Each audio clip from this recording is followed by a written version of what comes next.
All right. Shalom, everybody. May the Lord bless you all, and we wish you all a Merry Christmas. We, as a Christians, we are located in different locations around the world, and we praise the Lord everywhere, from every ethnic, from every group. For all of us, we are united by the Messiah, and His name bring us joy, and bring joy to the whole world. Today we are live on Rumble and YouTube and Discord, and anyone would like to call us, feel free. You can call whatever you want to say about Christmas, your family, anything you wish. We are here to discuss with everybody. And if you are a Muslim, Abdul, sorry buddy, you don't have a Christmas. I mean, you have the Muslim, they come with something new called Baba Mohammed to fight Baba Noel. I mean, they copy us in everything. They try to copy the Bible. They try to copy the chanting of the Christians. They try to copy everything. I mean, name one thing the Muslim don't copy. The Muslim is like a China in the modern day. But they have a very bad product. Their copy is not working. So if you are Abdul and you like to say something to us, please feel free. We will be happy to take you. And maybe we can share with you some joy, and maybe we can change your life for something better. It's okay, you are a Muhammadan, you are sad, we understand, but it's time for happiness. Instead of shouting Allahu Akbar, you want to kill everybody around you. Muhammad, he brought you nothing but anger and violence and hate. With Christ, you are a new person, my friend. So we say Merry Christmas to everybody, and we start taking calls from people who want to join us. Whoever would like to join us in Discord, feel free. Before we start, if you remember, we have good memory, right? And especially things did not even go long. This is a witch. She was going to hunt our country, and the Democrat, they were giving her all the support, so this witch she can control with her evil and the evil of her supporters, us as a Christians. And when we all sing happy tunes and sing Merry Christmas and wish each other Merry Christmas, these children are not going to have a Merry Christmas. She cared for the children, who she is cutting their penises and changing their gender. Do you see how much she cared for children? This witch, she cared for children a lot. How dare we speak Merry Christmas? Well, Merry Christmas, you witch.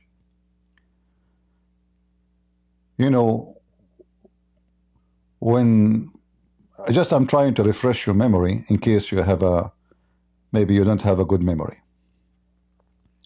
because refreshing the memory is so important. Let me share the video here in Discord too. All right.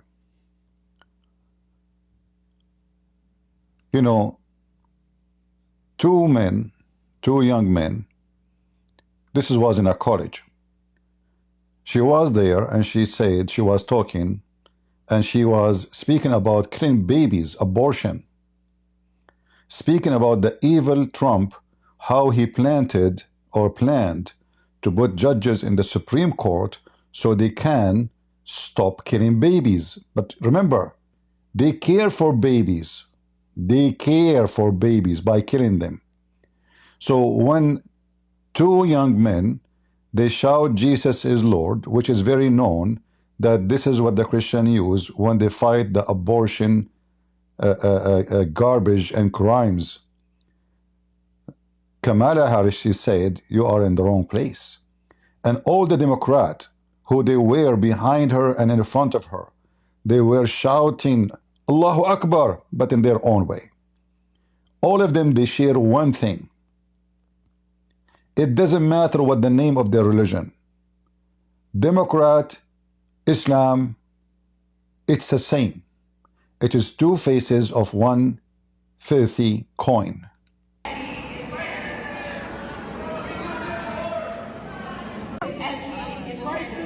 You see, they are kicking them out, those Christians. Luke Pulaski and Grant Beth join us now.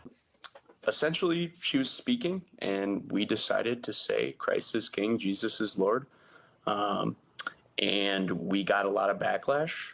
As you can see in that firsthand video, I was pushed by... Somebody saying Discord is muted. What do you mean it's muted? You guys hear me in Discord? You see the video? Can you hear the video? So what do you mean muted? I'm not sure what do you mean. It's not. Elderly woman. We were heckled at. We were cursed at. We were mocked. In reflection of the event, Jesus was mocked. You know, his disciples were mocked. And that's okay. In reality, we did God's work, and we were there for the right reasons. And God is watching. Oh, you guys are at the wrong rally. Absolutely.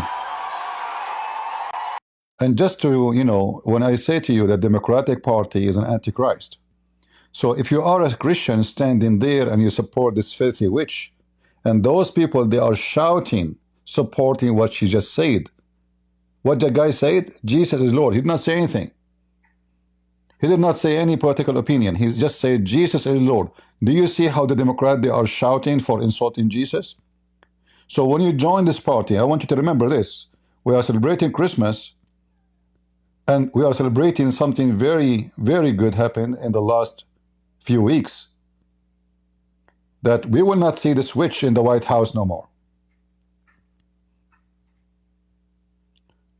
Very important for Christians to vote. You know, we have many priests who they are dummy and stupid. I have to say it. They say to you that voting is an act of politics which is satanic. Those priests are doomed and they are satanic themselves. They want this witch to control the government, so she will force abortion, and she will force transgender, and she will force your kids to change their gender, and they became bohemian. They live like animals. They do not know what ethic, what God. So when you don't vote, you are voting for her. So those priests are our enemies. Those are not Christians. The priest, he says to you, don't go vote. He's saying to you, let them win. Let them change the gender of your babies. Let them play in their mind, so they will see and go in the street and say, free Palestine. Even though we knew that those who they are so-called Palestine, they would love to chop the head of every one of them. And us. We are so quiet for so long. It's time to change that. This filthy witch, she said you are in the wrong rally. Absolutely. A Christian, he go to support this woman. He is no Christian. And God is watching. Oh, you guys are at the wrong rally.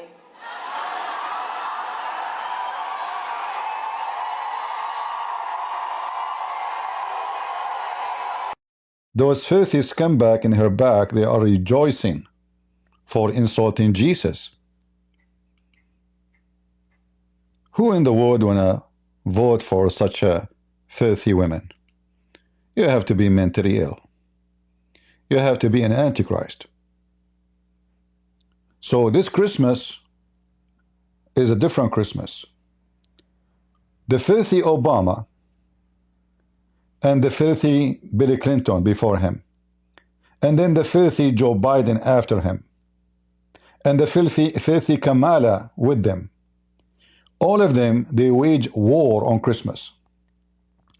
During the time of Obama, he sent a memo to all government branches, and even he asked stores and companies not to use the word Merry Christmas, Happy Holiday. They even asked stores not to play Christmas music in stores. When you are leaving Costco, the woman in the door, she used to say Merry Christmas. She said to you, happy holiday, as Obama commanded. Because all those CEO, they are the puppies of whoever he is in the White House. Like if you remember, the owner of Facebook, he was biting Trump before the election. The owner of Facebook, after Trump he won, he went to donate to Donald Trump. Puppies. So suddenly, all the forces of evil disappear just because we went to vote. And if you want to know what is at stake for Christians in this race, just listen to what Kamala Harris had to say last week, because when two college students, religious college students, and very good people, everybody said what wonderful young men they were and are. At a campaign stop, she heard shouting from the background, Jesus is Lord. Jesus is Lord.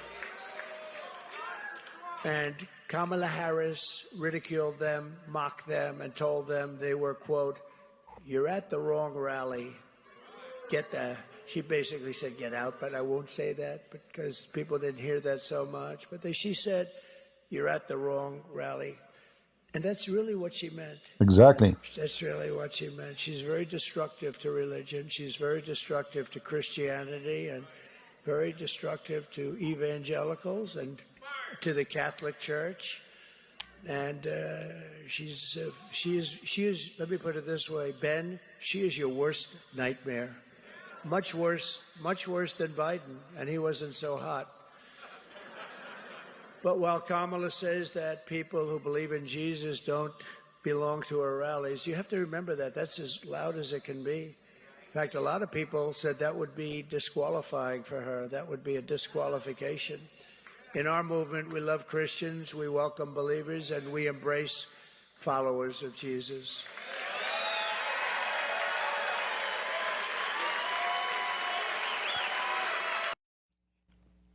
So now we have our Christmas, have many Christmas. Remember, the day of a Christmas as a date is not important. We are celebrating the occasion. We are not celebrating a day. For every day in our life is a Christmas. We are rejoicing today and tomorrow and the day after and the month after and the year after until we die. And then after we die, we will rejoice more and more. For we have salvation because of a Christmas. Because the Messiah, he come to this earth, we will be living forever in heaven, not in hell. Because life forever is going to be granted for everybody. The difference is, a group will go to hell, and a group will go to heaven.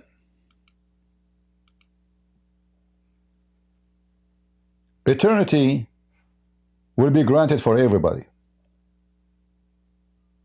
But eternity in hell or eternity in heaven. So we are so grateful that this year we were able to grant a victory, and I hope this victory will be different from any other victory. We will change America. We will change America for a long, long time. I pray that the forthcoming years, that this man will be used by the Lord to defeat all the garbage those liberals they brought for us. Those liberals, they are the same as the devil Mohammed. They brought nothing but chaos and confusion. They are so confused to the point they do not know even what is between their legs. They don't even know what is a woman. They do not know what is a female. They are confused about bathroom, which one is for who. This is how bad their situation is, for the devil blinded them. The same as a Muhammadan. All of them, they share one thing, in case you do not notice. Yesterday we showed you how the Muslims are burning Christmas trees for Christians. in Syria. Those are the Muslim terrorists in Syria burning the Christmas tree. If you go right now and search for burning churches and burning Christmas tree, you will find many of them done by Antifa and the Democrat. It's the same religion. Islam, Antifa, Kamala Harris, Joe Biden, Bill Clinton, Democrat are antichrist. They maybe speak different languages. Maybe they shout different words. But all of them, they hate Christmas. And all of them, they hate Christ. And all of them, they hate your kids. They want to kill them.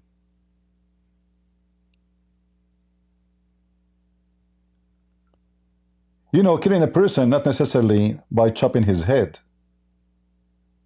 You kill a human being by bringing him to chaos in his life. When you change the gender of somebody, a little boy, how this boy will grow? Who is he? Between men, he don't fit. Between women, he don't fit.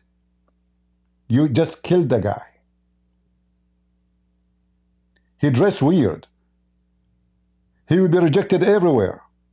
Even those who support them, they will not even associate with them. You just killed the guy.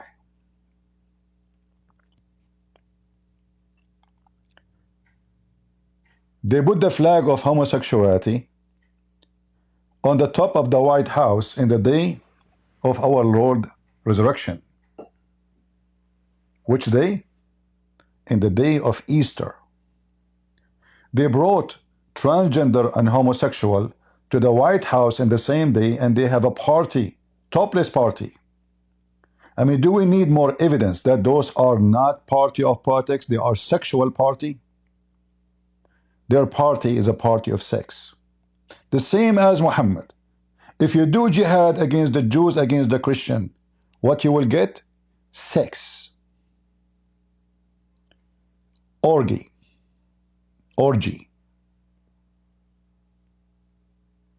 You will have at least 72 women, at least. This is for the bad Muslim. 6 groups by tens and hundreds. A good Muslim like Osama bin Laden, he will get hundreds of thousands of females in his bedroom. You can even have sex with your mother in the heaven of Islam. If you don't believe me, go watch my videos debating Muslims about that. Democrat, they believe in the same thing. Incest means nothing for them. Because remember, they are hippies. Remember, they believe that they are born of Darwin. Remember, they believe that they are animals. And animals, they have sex with their mama. And their sister. And even with their brother. The Bohemian religions is Islam, Democrat, liberals. It doesn't matter where is the location, in Europe, in Asia, in America. It doesn't matter where. All have one joy, which is fifth, sex, and only sex. Sex is a lust when it's done for a reason. Sex is a curse when you do it only for using and abusing what God gave you.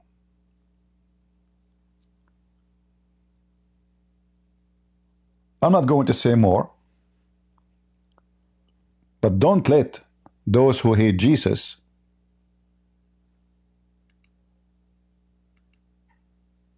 take over you. Wherever you live, in Europe, in Asia, do your best to fight it. Never surrender. Never surrender. Remember, Islam means surrender, in case you do not know. We have our friend here, the Lebanese. Go ahead, my friend. The mic is yours. Yes, hi. I'm fine. I'm Christian, but I just wanted to say thank you for everything. You're welcome. And I just have one question. Why won't you like do Bible studies?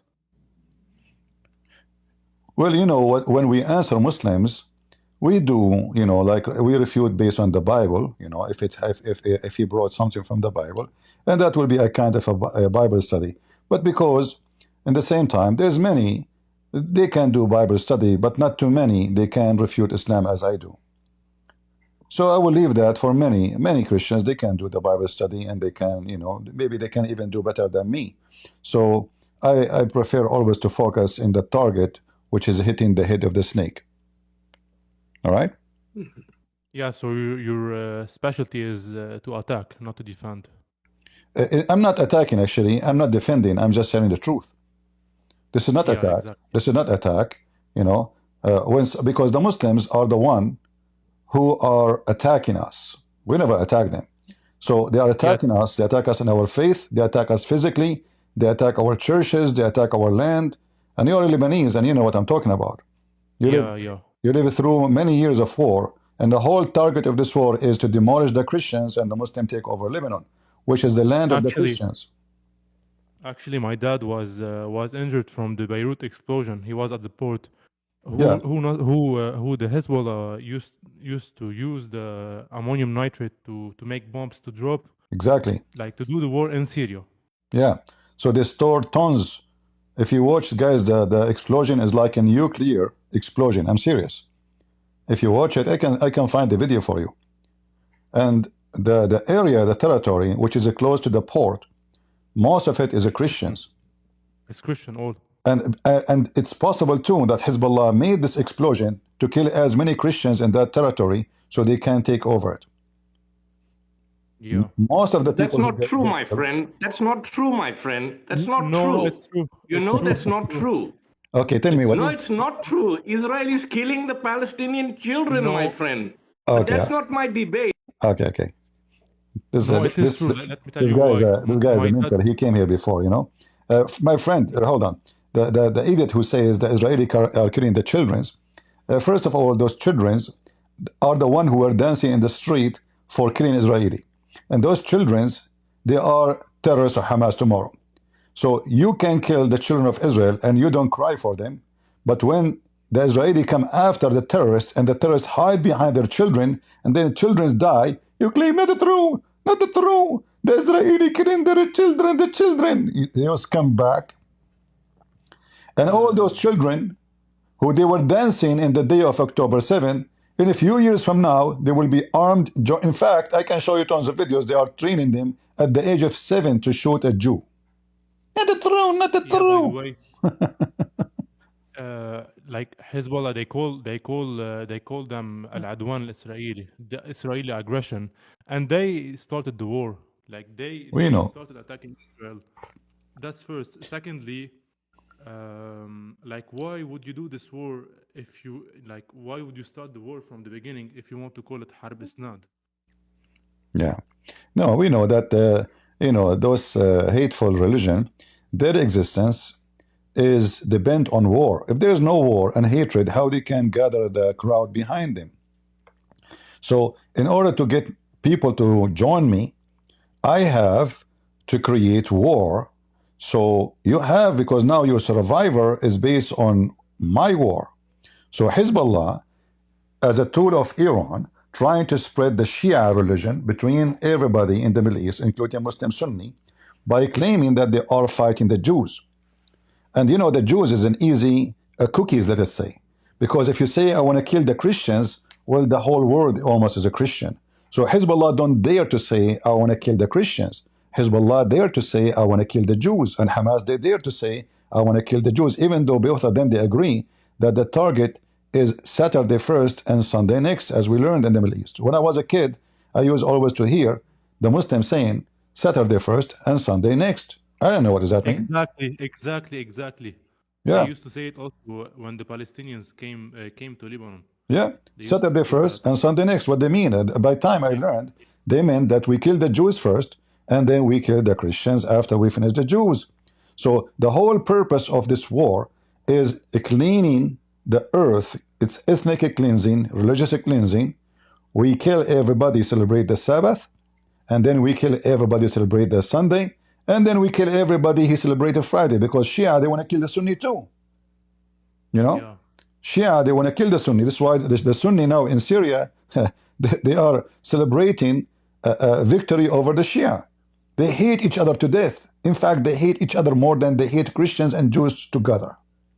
This is how much their religion is a religion of hatred. Yeah, yeah. All right, my friend.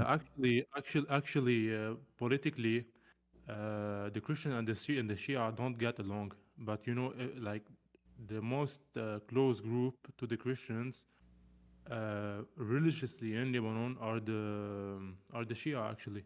Like now, literally now, we were like having dinner with our Shia neighbor. My friend, those are the people that do the taqiyya. They do taqiyya. Oh. Shia are taqiyya people. Shia believe that lying is a shield of faith. You go to Iraq and see if you are a Christian, how they would treat you. They were sending letters after the collapse of Saddam Hussein, sending letters to the Christians, giving them 3 days. Either they pay jizya or they convert to Shia Islam, specifically Shia Islam. If you live in a Muslim Sunni area, the same. Either you pay jizya to live, or you have to convert to Islamic Sunni religion. Both are the same garbage, two faces of one coin. So never, you said to me, you have a dinner with a Shia. I will never do that. I mean, I know them. What are you doing? I will never even associate with them because simply I know what they believe. You see, if somebody is a Hindu, I don't know much maybe about Hindu, I can say, okay, he want to be my friend. But you know, I don't know how long you are listening to me. Chapter 5, verse 51 in the Quran says, take not Christians and Jews as a friends. So how you say they are close to us? How you say I have a friend? Maybe they're not strict. No, they play the game. You know, my friend, you know what they did in Lebanon, and you are Lebanese. Yeah. Do you think they change? As long as they call themselves Shia, they are Shia. If you call yourself a Christian, okay, you're a Christian. And Christian believe in what Christianity teach. A Shia believe in what? Shia believe that fighting Jews and Christians is a duty. At the same time, if they are weak, they have to hide their hatred until they are superior, and then they will kill you. In fact, if you go back in time a little bit, you will see that Hezbollah was playing like a rabbit. We are not interested in government. We don't care who is the president. We don't care who is the foreign minister. We don't care until they become strong, and then they hijack everything. All right? Yeah, but now they are on their knees, fortunately. No, you are mistaken.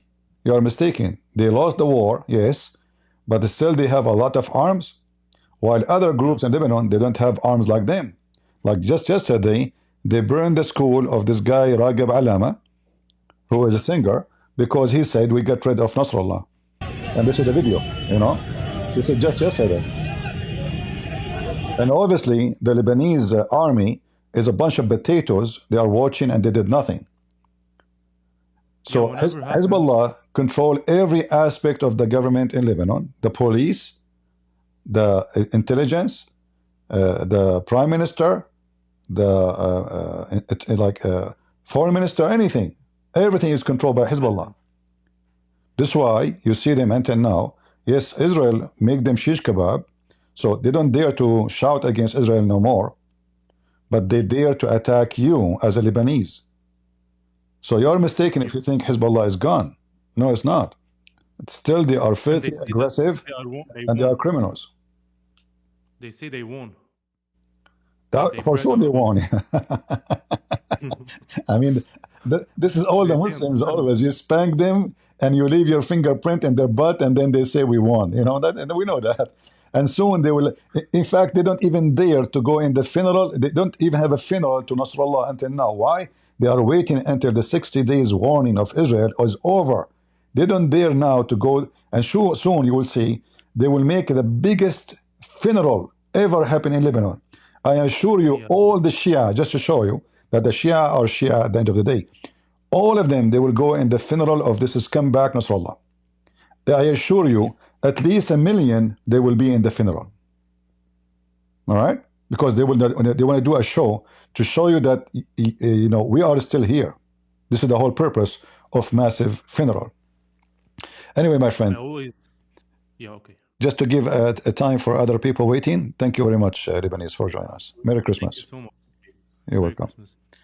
Bye. Zoom, the mic is yours. Merry Christmas, TP. Can you hear me? I hear you. I just want to wish you Merry Christmas. And for the other guy who said that the Israeli killed so many Palestinians, as a Christian came out from Jerusalem, I have more freedom inside Israel under occupation than any Arabic country. These people are idiots. They've never been in Israel. Israel is a democratic country. I would not leave Israel. I left it just because my parents, they asked me to leave it 40 years ago. But I was living good life under occupation. Imagine, my friend, you are from Israel, as I don't know if you consider yourself an Arab or Aramaic. However, imagine if you move to Gaza, how they would treat you as a Christian. TP, I left before Yasser Arafat came in that country. The reason I left it because I knew Yasser Arafat is coming. It's very easy to understand a man's behavior by killing his opposition, what he's going to do when he come over. He was only a gangster.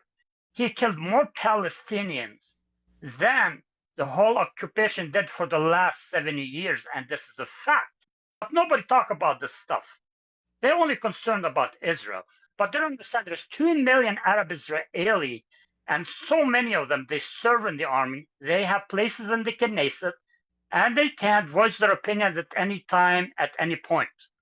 And not only that, if you check how many Arab being killed inside Israel, you will find that being killed by Arab criminals killing criminals, correct? Yes, 100%.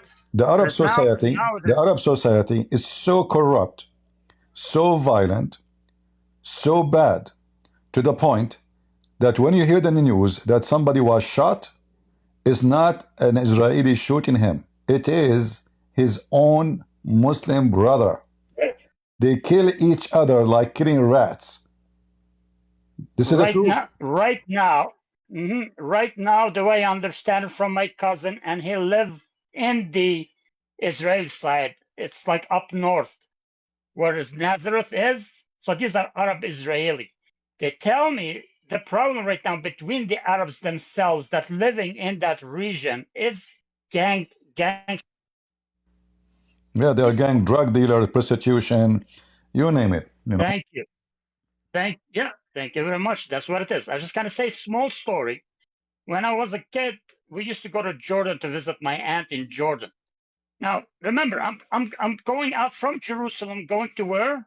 To a beautiful Jordanian country where a king is ruling the country, and we assume it's an Arabic country, and everything is okay. My aunt many times would pull me on the side. She says to me, "Please do not talk about politics here because you will never be able to go back to Jerusalem."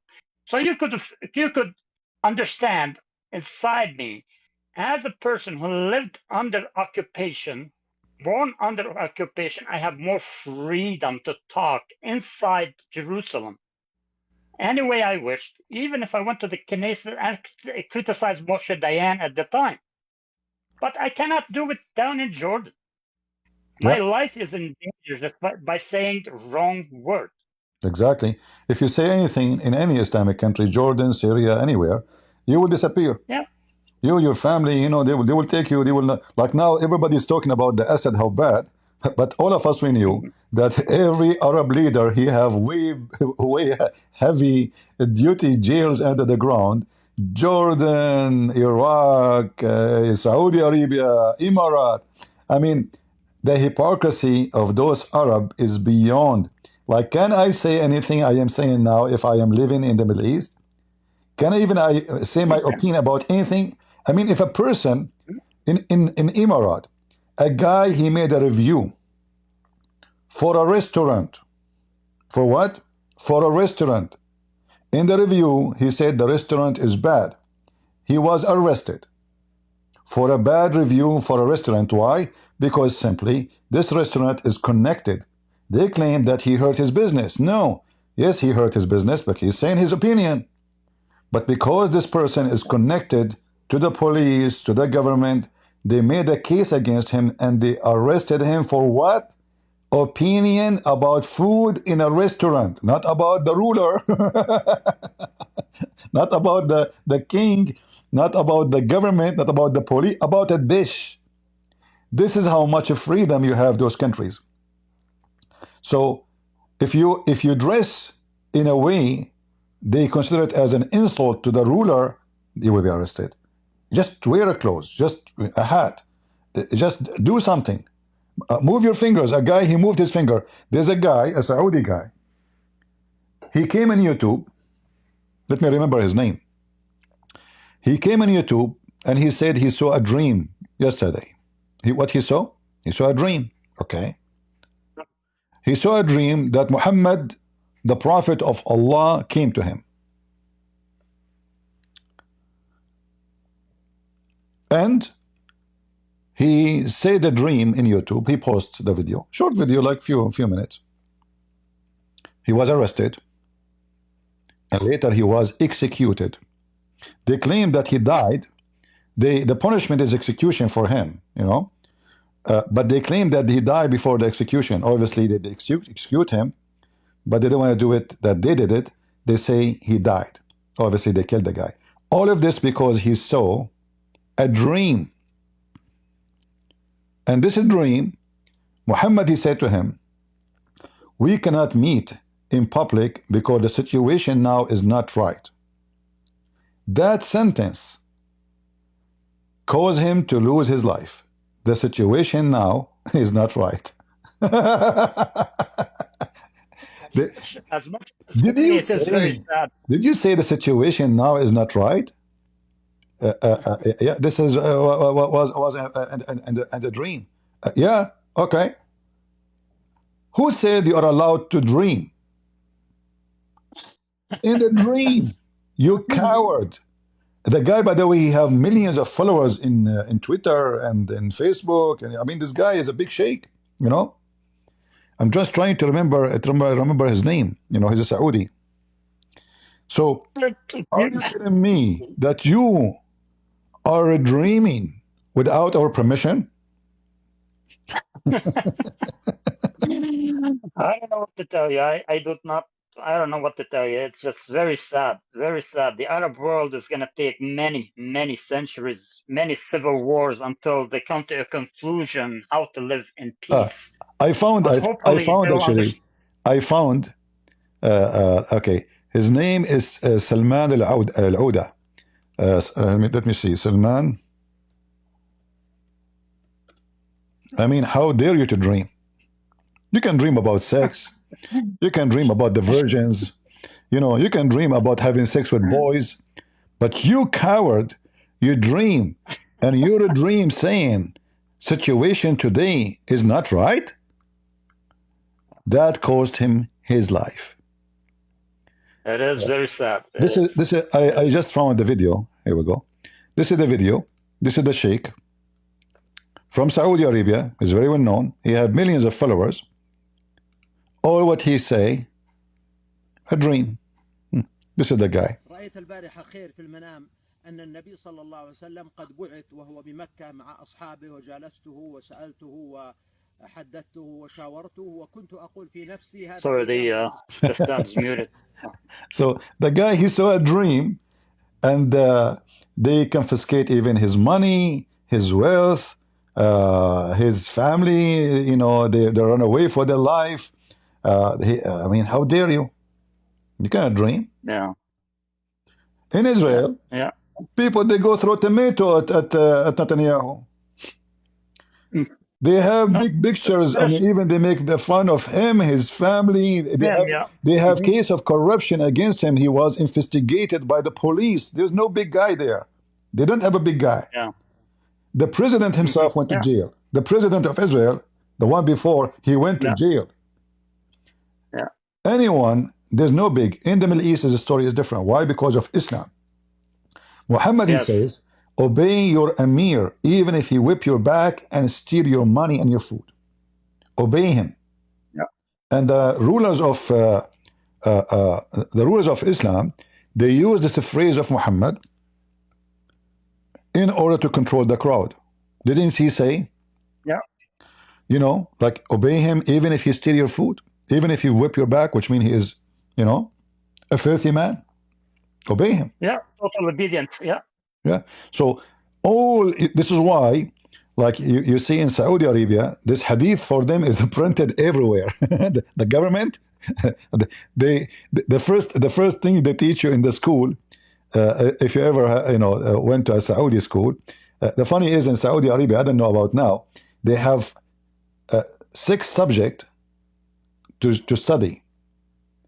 3, I'm trying to remember, 3 or 4 of them about Islam. I mean, look how much knowledge you will have. And the book of history, all of it is about the royal family. Like, I remember once there was a question. A question, if you pass, you get 50 grade. 50 grade for this question alone. You pass, that's it. You succeed. What is the name of the founder of the Kingdom of Saudi Arabia? This is a name everybody hear it, everybody in TV. It's like saying Muhammad, you know.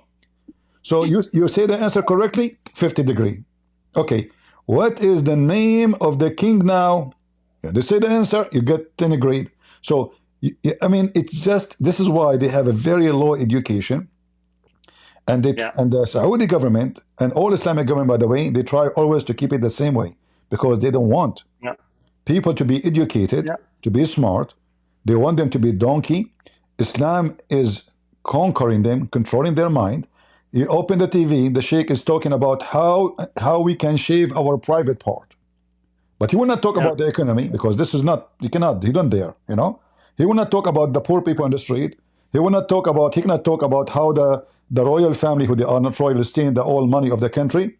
But he will talk, his subject is how to shave your private part. According to Allah teaching, brother, you know.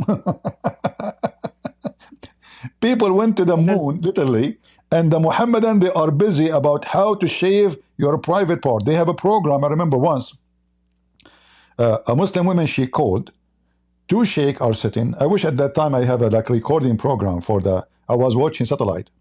So the woman, she said, and obviously she is a whore, you know, she's making fun of them maybe.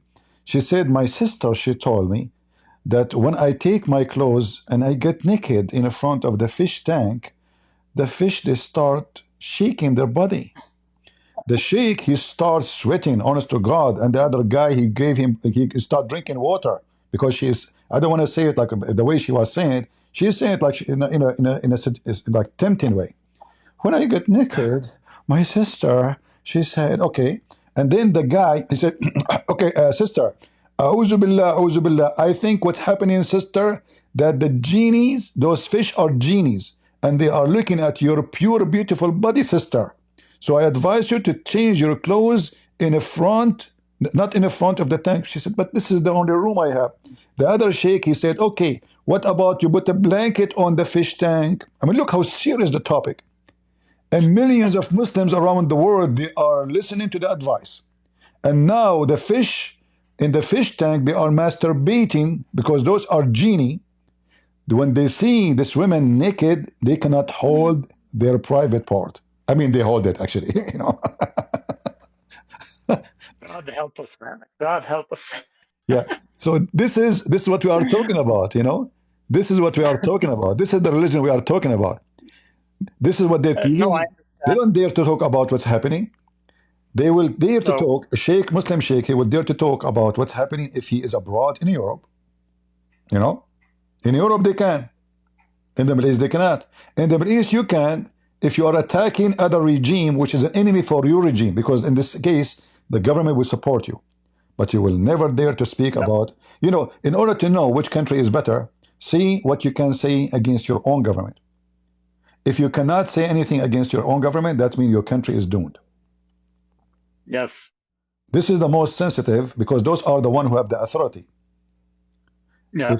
If you are going to be killed or slaughtered or jailed just for making you like a Putin, a priest, he made a comment that I pray that the war will stop soon. He did not say anything. Just because he used the word war, Putin, he forbid any Russian to say the word war. You can say operation. Operation. If you say the word war, you go to jail. So they grabbed him, they arrested him, they took him to the police station, they made him sign that he will take down his post and he will replace the word war with operation. This is how you know how good the system in your country or how bad it is. All right? Corruption.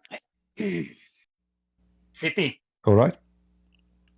Yeah, CP, sorry, I have to leave, but wish you Eid Milad Saeed, Merry Christmas, and to all your audience, and hopefully we'll talk more.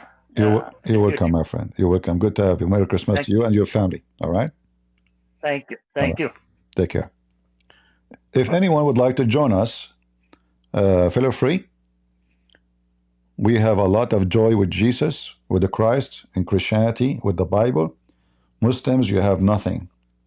Even when you promise some joy, you call it joy. I don't know how if I can call it joy. It's about your balls and your testicles and a vagina. We have this guy who hates the Jews. His name is Jesus is a great. My friend, Mr. Jesus is a great. As long you hate the Jews, isn't it Jesus is from there? Yeah, my friend. But my question is, why did no, you I have lie a question about for you. Salman I have a al-Huda? question for you. No, Salman al-Huda was not killed. Hold on. If Jesus was in the day of October 7 in any of those small little towns close to Gaza, is it true that the Muslims will kidnap Jesus or they will kill him? Oh, he would be on the side of Hamas, my friend, because the Jews, he told them you are dogs and pigs. Did Jesus not tell them that you are dogs and pigs? Okay, hold on. Okay, hold on. So Jesus been taught by the Jews he is a dog and pig. So who is Paul? Jews, you are a generation of vipers. Who is Paul? Who is Paul? Who is Paul? Who is Paul? Who is Paul? Who is Paul? Who is Paul? Jesus not say. Okay, hold on. Who is Paul? Is he a Jew? Paul is a fraudster. I'm talking about Jesus. Jesus said that Jesus. Get out of here, scumbag. You see, if Jesus was in October 7 in their way, they will kill him. If Mary was here, they will kill her or they will rape her. For Mary, she was a Jew. Muhammad, he told them, time will come, and if a Jew hide behind a tree or a rock, the rock and the tree will say, there's a Jew behind me, come and kill him. And regarding the Jews insulting Jesus, well, there's a lot of so-called liberals like you insult Jesus every day. Even in every movie, they say the F word to Jesus. You don't get angry. You never get angry from them. But because you are a filthy scumbag who hate the Jews and you are a Muslim who hate the Jews. When Paul and when the Bible speak about the synagogue of Satan, he's talking about those people who they are teaching false teaching. The evil ones, not every Jew. Because most of the Jews, they believe in Jesus and they become Christians. The Jews left now are the ones who don't accept Jesus. They are minority, not the majority. The majority of the Jews already they are Christians. You see, in the Bible, in the book of Acts, anyone remember? Does it say that 3,000 Jews converted and believe in Jesus in a few minutes? Is that true, guys? Am I lying? If we open now Act 2, you will see 3,000 Jews. I want you to use your calculator. If we talk about 3,000 Jews at that time, this is just in 5 minutes. This is not about every Jew through the life of the disciple. No. In few minutes, in one speech, they made a speech. Peter, he made a speech. At the end of the speech, 3,000 Jews accepted Jesus. Okay. At that time, and actually until not long ago, people, they have a lot of kids because kids is their security. It's not like now, you know, you have retirement from the government. Like one of the reasons today people don't have too many kids because they are not dependent in the future when they get old on their children's. They are dependent on their retirement and government programs. So now they have little numbers of kids, 1, 2, 3. At that time, everyone will have at least 10. My grandfather, I mentioned that before. We were invited, which it's like now Christmas or we have an invitation from the elder of the family. We were 96 boys, grandsons, over the age of 18. We did not even count the young ones, the one under 18. And the reason we count them because we have a separated place by age. So the adult, they will be in a place. The young will be in a place. The children will be in place. 96 boys. Boys, I'm not counting the girls. So imagine how many children from one man. So 3,000 Jews converted to Jesus as their savior in few minutes.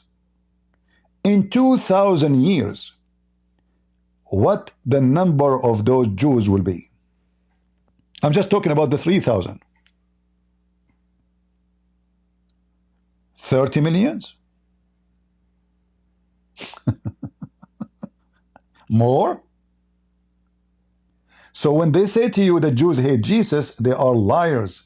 The majority of the Jews already, they are Christians. This is why the Jews number in the world, they are small. After thousands of years, they are not even 20 millions as total. Why? Because the majority, this is why there's many rabbis, they hate Christianity, but they don't hate Muhammad as much, they hate Christianity, because simply they lose their children, they think they are losing them to Christianity, but in fact, those children are the winners. So, you will see someone like this scumbag trying to use words from the Bible, and even some they claim to be Christian, like the bald boy. He's a bald dog, attacking the Jews. But they forgot that the Jews who they are alive today, they are no different from the Jews alive before. And we have a message to them to save them. We don't hate them.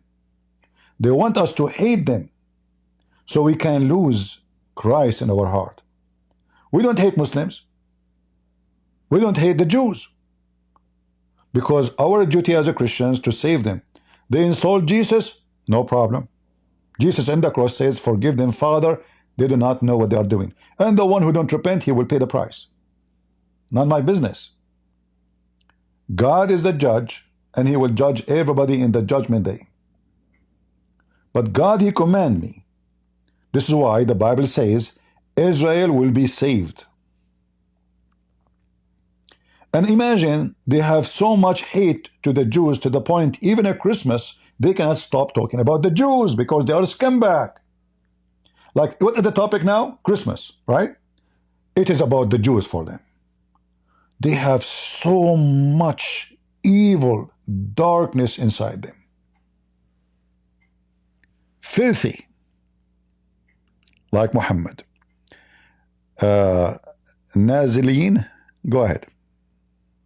Yeah, CP. Can you hear me? I hear you. Go ahead. Okay, Merry Christmas. Merry Christmas. My English is not my first language, but I will try my best. I have to apologize for you. I'm the one who snore on the Zoom. I'm really, really sorry about that. I didn't mean to put on the Zoom. I totally forgot I got Zoom on my phone. But I'm snoring on your live stream. I'm really sorry. All right. And I want to share you about how do I find you. So my wife she working at a non-profit organization, but her top bosses are Muslim. They are very nice to her, and they're always engaged our family, and they always talk to us, but I don't know how to respond them. And I talked to my pastor at church, and he's evangelist for a Muslim about 15 years. And I asked him how to respond to Muslim about their religion. So he told me that try to listen. Christian Prince is my teacher for the past 15 years. He told me a lot. I learned from him a lot. So I start listening to you, and I start knowing about the Muslim stuff. And the conclusion is I let my wife quit her job. That's how I end up, and I start following you. Thank you for doing that, and God bless you, CP. Well, I am glad you made the right decision, because obviously you're trying to have influence. You know, the Muslims, when they are in the West or any other countries, they act nice with you because they want to give you an image which is not true. How come they are so nice to you there, but not in the Middle East? Why they are not nice to us there? Why they are not nice to the Christians in India, or the Christians in Indonesia or Bangladesh? They are burning Christians alive in Bangladesh. Why they are not nice to us in Syria, in Iraq, in Egypt? Why they are nice to you there? Because simply there they are the minority, and they are trying to fool you, claiming to be they are coming from a good man. His name is Mohammed. So non-profit organization usually is where they collect money and they send it to terrorists. I don't advise anyone to work for Muslim non-profit organization, because many of them already proven to be funding terrorists, if not a fraud. Like we know that a non-profit organization in Minnesota, I don't know if you saw the news, all of them, they are Somalian Muslims with beard. They've been arrested for stealing more than $240 million from the government. So I'm living in Texas. Yeah, I'm living in Texas, so you know already for which parts are the most influent. Yeah, now my wife quit her job, so they stopped coming in our house. So we get disconnect those people. Very good. Yeah. All right, my friend. Merry Christmas to you and your wife, and say thank you. What is the name of the priest or minister who recommended you to listen to me? He got they call him a fella. He call him what? Fella. Fella. Okay. I'm from Asian, so I'm from Myanmar. Oh, all right. Yeah, all kind of different. Well, say to him, Christian Prince, say to you, Merry Christmas, my friend, and God bless you. All right, thank you. God bless you, CP. All right, take care. Lily, go ahead. Yes, hi, good evening, Christian Prince, and Merry Christmas to you. Merry to your Christmas to you. family. Thank you. Yeah, I'm calling from the UK. I'm an ex-Muslim, and I've accepted Christ. It's been 3 years now, and I wanted to thank you personally today for that, because I've been listening a lot to what you said, and with all the proof that you have provided, I really opened my eyes. But Lily, now you will not go to heaven of Allah, and you will not eat banana. No, I leave that for the others. What do you mean? I mean, banana is the. Once I was debating an atheist, and he said to me, Christian Prince, do you like banana? I said yes. He said, see, we are truly, Darwin was right. So Allah is right too. If Allah is not God, how in the world He promised us banana? Obviously, this is godly promise. I mean, this guy, if he heard about coconut, he would put it there. He heard about the banana. I never heard of a God. He say to his followers, if you believe in me, I will give you banana. I mean, unbelievable stupidity. So Lily, I don't know, you are missing a lot. I don't want, like now we are celebrating the Christmas, but you know what Muhammad, he promised Muslim men in heaven.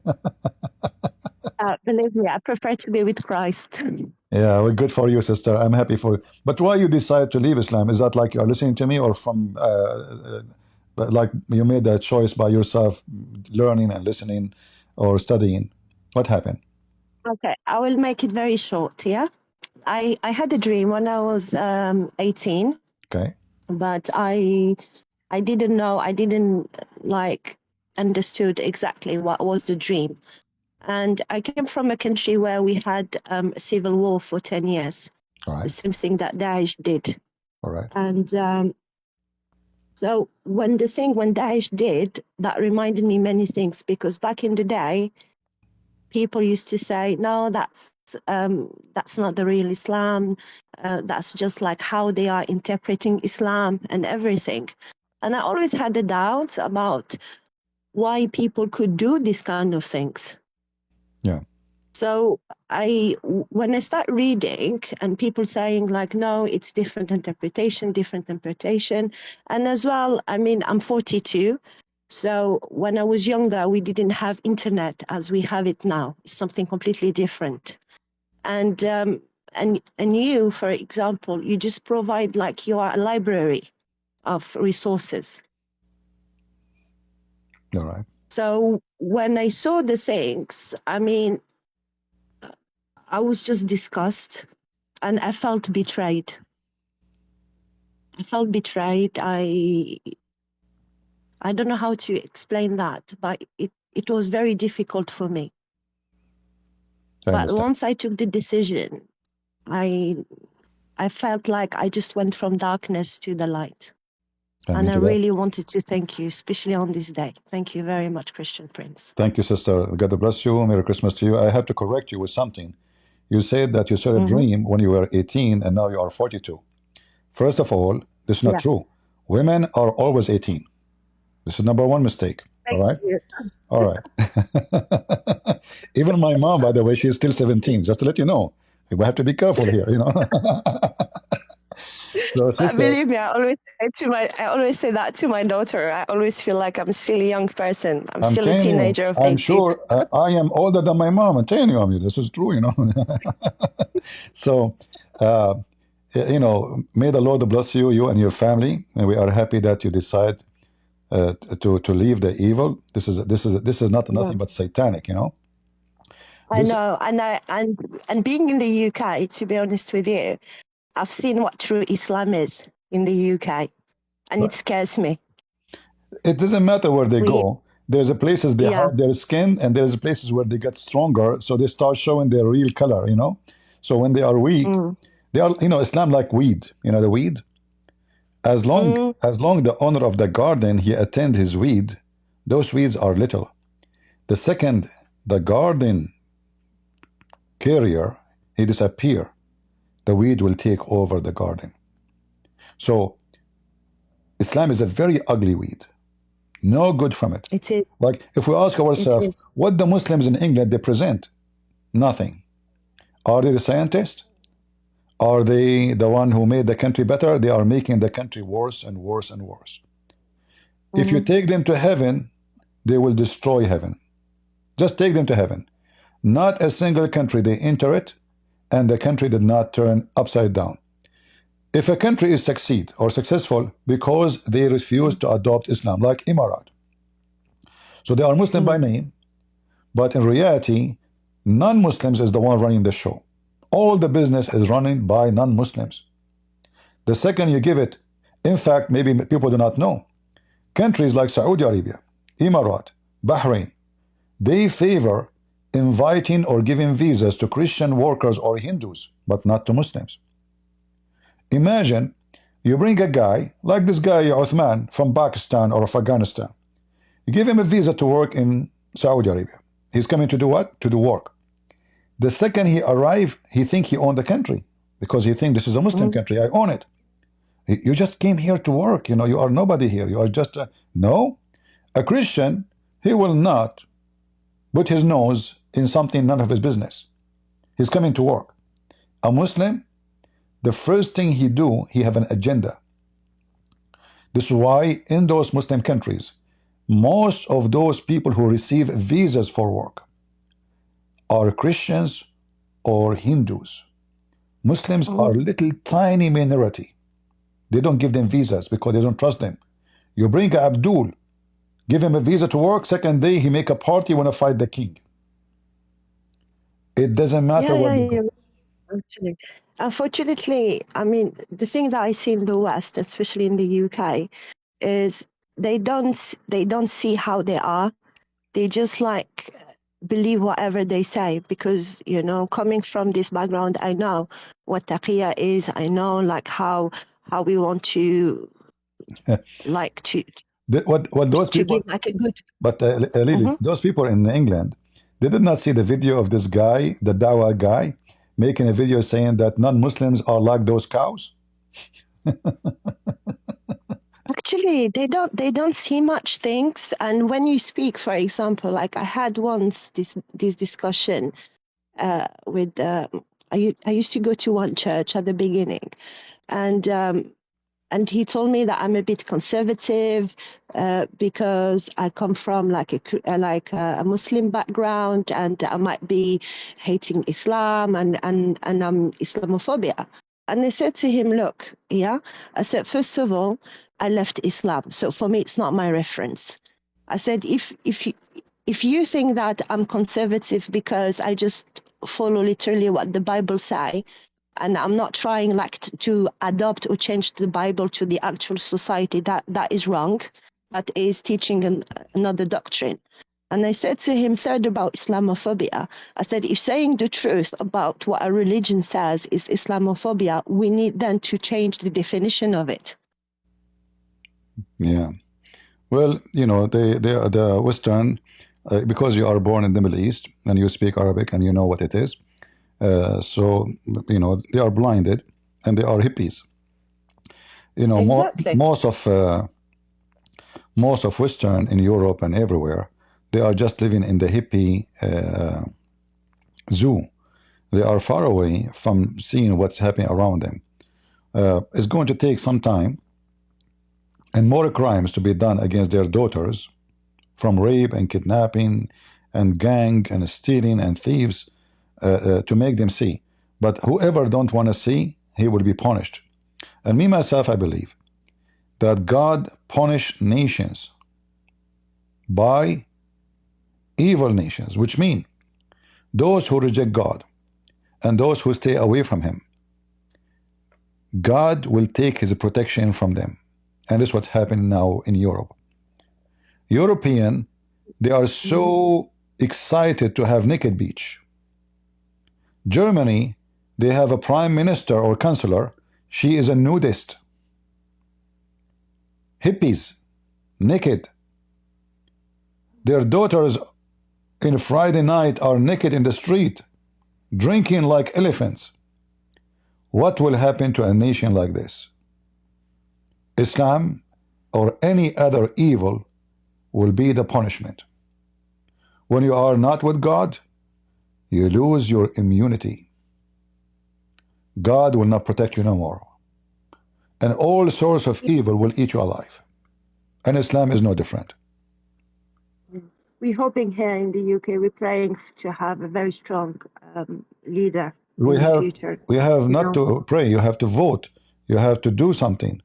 Praying alone, you see, the Bible says, faith without work is a dead faith. The problem with the Christians in general, they want to pray to God to do things for them. They want to harvest without farming. They want trees to grow without putting seeds. They want to have a grape in their yard, but they don't have a vine for a grape. We as a Christians, we need to go back to our roots, where we harvest what we seed by the blessing of the Lord. So prayer always have to be supported by action. If I pray now that all the Muslims in the world, they will believe in Jesus, is that will work? No. This is why the Lord, he commanded us to go and teach and preach. If a prayer, if this is how it works, then there is no need even for Jesus to come. Jesus is, I mean, who is better? Word is better. But Jesus, he gave a choice for people to believe or not to believe. So if we pray to the Lord to make them believe, then we are saying the Lord have to force them maybe, or the Lord have to speak to every individual. So what our duty?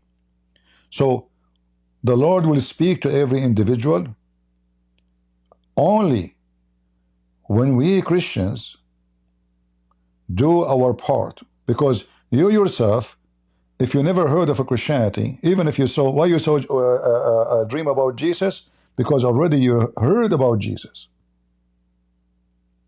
Yes, of course. If you never heard about Jesus, okay, even if you see Jesus, who is this? I saw a person. Who is this person? Maybe it's Mohammed. But you were able to recognize, based on what you learned about Jesus, that what you saw in your dream, this is him. So our duty first to deliver the message, and the message have two sides. One, to defeat lies, which the Muslims they have against the Bible or other belief, like which mean like Hindu speak against Christianity or atheist. And the other side is to deliver the true message. And this is our duty as a Christians. All right? Thank you so much, and bless you, Christian Prince. You're welcome, and all sister. your God family. bless you. And I'm so glad that you're still 18. Good to see you. Thank you so much. Bye-bye. Thank you. Bye-bye. Bye-bye. Bye. All right. Do we have any would like to call us? We are live in Discord. You can call us if you want to say anything. All right. We have more people. Let us see. Hello? All right. Go ahead. Hey, Christian Prince. I just want to say thank you so much for the knowledge that you provide your audience, and have a Merry Christmas. It's thanks to you that I got closer to my faith and I'm more knowledgeable about Christianity and Islam and basically what's going on in the world. I used to be in a very bad place in my life, but I mean, like, just speaking about it makes me a little nervous. But when I started watching you in September, I began to reject what I used to do and got closer to God. And I just want to thank you so much for that. And I used to pray that, because I know what I was doing was bad, but I was praying to God that, he would kind of show me a sign or guide me to the right path. And now I feel like I'm in the right path and I'm still working on it, but I'm making the right changes, and you've definitely been a big part of that too. So I just want to say thank you. God bless. Thank you, my friend. God bless you. And all of us, we strive and we work in ourselves. It doesn't matter how long you are a believer, you will find yourself always like we have to do maintenance. We have to do maintenance to ourselves, because through life we face many elements. Element can be ugly, can be bad, can be destructive. They can be weaken our faith. Because why this happened to me? Like, why I get sick? Why? What I did? I don't deserve to have cancer. I don't deserve to be poor. I don't deserve to this to happen to me. All those things can make you lose faith. But if we are always consistent and keep relationship with the Lord, those things will not affect us. In fact, we will understand better that we as a believers, when we are sick, we should be better believer than when we are healthy.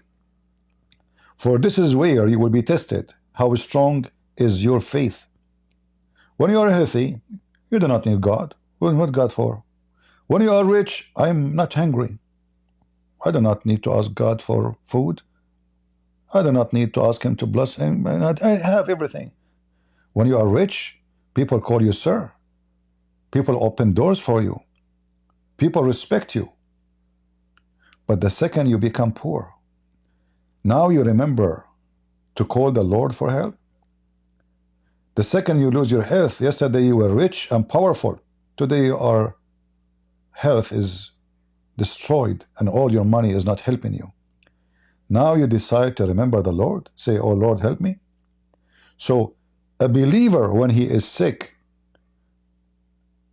is the same as a believer when he is healthy, if he is always consistent in his belief, which means he decides to be believer no matter what. That is a person beloved by the Lord. A person, he remembered the Lord only when he needed him that he is not a person who worship God, our Messiah. He worship his needs. It is his needs made him say God. The second those needs are gone, he don't care. The second those needs are coming back, he will say God and God and God again. So don't be one of them. Be a person who thanks the Lord for the piece of bread in your table. No matter how big the piece, no matter how small your meal. Say, Lord, thank you. For those who appreciate, they will be given. For those who remember, they will be remembered. For those who deny my Father, I will deny them, the Lord said. So my friend, always we need to maintain ourselves and stay strong. God bless you and Merry Christmas. Thank you. Merry Christmas. Take care. Okay, the next person, Jose. Go ahead, Jose. Or Jose. Hello, brother. How are you? Merry Christmas. Merry Christmas to you. I just wanted to encourage all our brothers and sisters who are watching to keep the faith and to always believe in our Lord, even when we are weak. He makes us strong. Our Lord promised us that He will always be with us, no matter what. Sometimes we feel like we don't deserve His love, but He will always love us. And sometimes whenever we're weak, we feel like God abandons us. And the other day, I was reading Lamentations 3, and Lamentations 3 is about how hopeless we could feel whenever we're going through a bad moment, how it could feel dark, but our Lord will always be with us, and He will give us strength. And that really helped me feel better. Like for me, I have depression, so sometimes it's hard for me to do stuff, but I trust in God. All right. Yeah, and I wanted to motivate our brothers and sisters to continue. Well, happy for you, my friend. We wish you a Merry Christmas. And reading the Bible will also give us blessing. For always the Bible is the only book speak to us, not like other books. The Bible always have a very private message to individual, not only in general. So you will notice that how the Lord speak to you, even though after 2,000 years those words are written. Amen. Each message is speaking to you as an individual, not to everybody as we think. For Christianity is a private speech between you and your Lord. And the gospel is the only successful book. If I read the Quran, the verse saying any believing woman, she offer herself to the prophet so he can F her. How in the world that is a message from God? But if I read the Bible speaking about Jesus, for us a child is born, to us a son given, and the government shall be upon his shoulder. His name shall be called Wonderful Counselor, Mighty God, Everlasting Father, Prince of Peace. That is speaking to me. What Islam speak to me about what? What Muhammad he gave to us. Follow your private part. The God of vaginas and penises. Their God is the devil. As the Lord he says, from their fruits you shall know them. All right? All right, brother. Thank you very much. Merry Christmas. Merry Christmas to you. Merry Christmas to you too. I have somebody asking question. His name is Silverback. Silverback, he says, have you ever lost your faith, or your faith been weakened? Have you ever doubted your faith? Yeah, I have to be honest with you. That happened to me when I saw myself in the mirror. I said, there's no way God exists. I mean, come on, they say God is beautiful and he created beautiful things. Look at me, you know, my friend. We, in our journey in life, we have doubt about everything. Everything around you. And that is not a sign of being not healthy. It's a sign of being, you have a brain and it's functioning. This is why the Lord, he says, read the books, search for the truth, and the truth will set you free. So doubt for us is not a problem, because I am required to doubt anyone who claims to be a savior. This is a command in the Bible. The Lord, he says, be aware of false teachers who will come to you in the clothes of a sheep, but they are wolves. So we have to doubt. We have to put things into test. We have to test every spirit. And that goes to Jesus. But after you pass all the examination you need to go through the years of your life, then now you are confident and you are a believer. And nobody can fool you no more. For your faith in the Messiah went through the steel test. What is the steel test? You know, people, they like, we know that there is iron, right? Iron is iron. And there's a steel, and there's a stainless steel. The difference between those names is the process. The process can affect the structure. So the rusty will not be rusty no more. The weak iron can be so hard, like a steel. But iron is iron. So you have to go and do the baptism. And I will use the word fire here, not water, which means you are burning, you are like trying to find out where is the truth. So you are under stress. Am I following the true God? Am I following the true belief? Maybe I'm lost. So you have to go through the test of iron. So either you exit and you are stainless steel. You are sharp. You are strong. No rust can affect you. Or you come out iron as you get in. As the Chinese says, he left as a donkey, never come back as a horse. So you work in yourself and you make yourself what you want to be. And the Bible is our guideline. We are not left alone. The Lord, he says, every two of you mention my name, I will be between, which means he will be third between us. We are never alone. So don't depend on yourself only.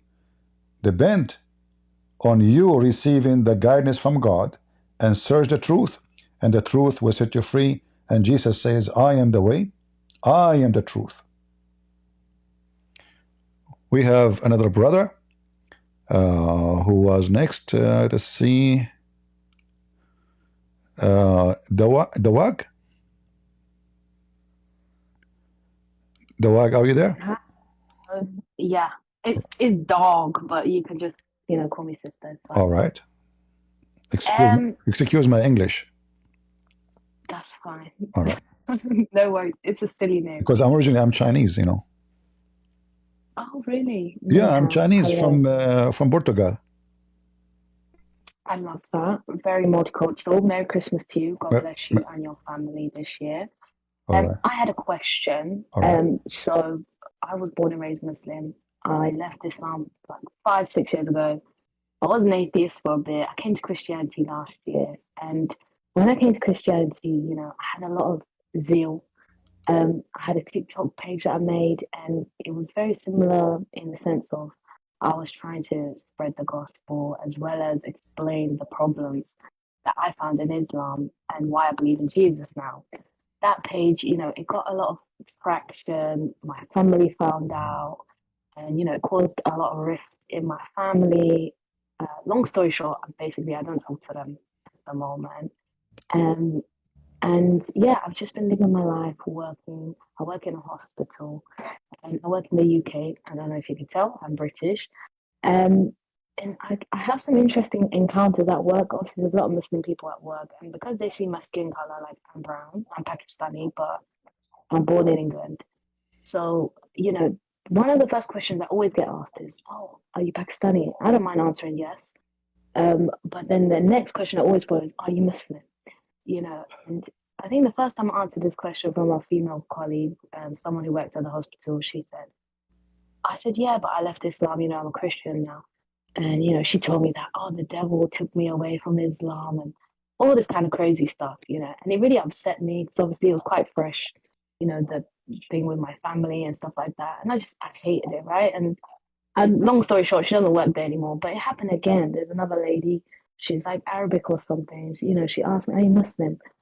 And, just to make things easier for myself and just to make the dynamic easier, I said yes. But then immediately, like something happened to me. I said, actually, no, I'm not Muslim. I'm a Christian. I said, because it felt wrong to lie. Again, it was for ease of conversation and just so I didn't have this weird attitude, because a lot of Muslims, when I come across them and I tell them the truth, they just respond really strange to me. It's like I get this pushback and immediately followed by 101 questions. I'm just trying to live my life, And so I said, no, actually, I'm a Christian. My family are Muslim still, but I'm a Christian. Why did you leave Islam?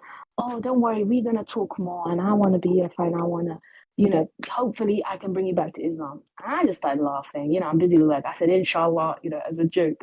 And then I just get on one day. But my question to you is, how would you advise someone like me to, sort of conduct myself when it comes to these type of interactions, when it comes to dealing with Muslim people, obviously like in my workplace or just day to day? Because for me, it's quite disheartening. Obviously, when I had my page before, and I think you're familiar as well, you get a lot of hatred.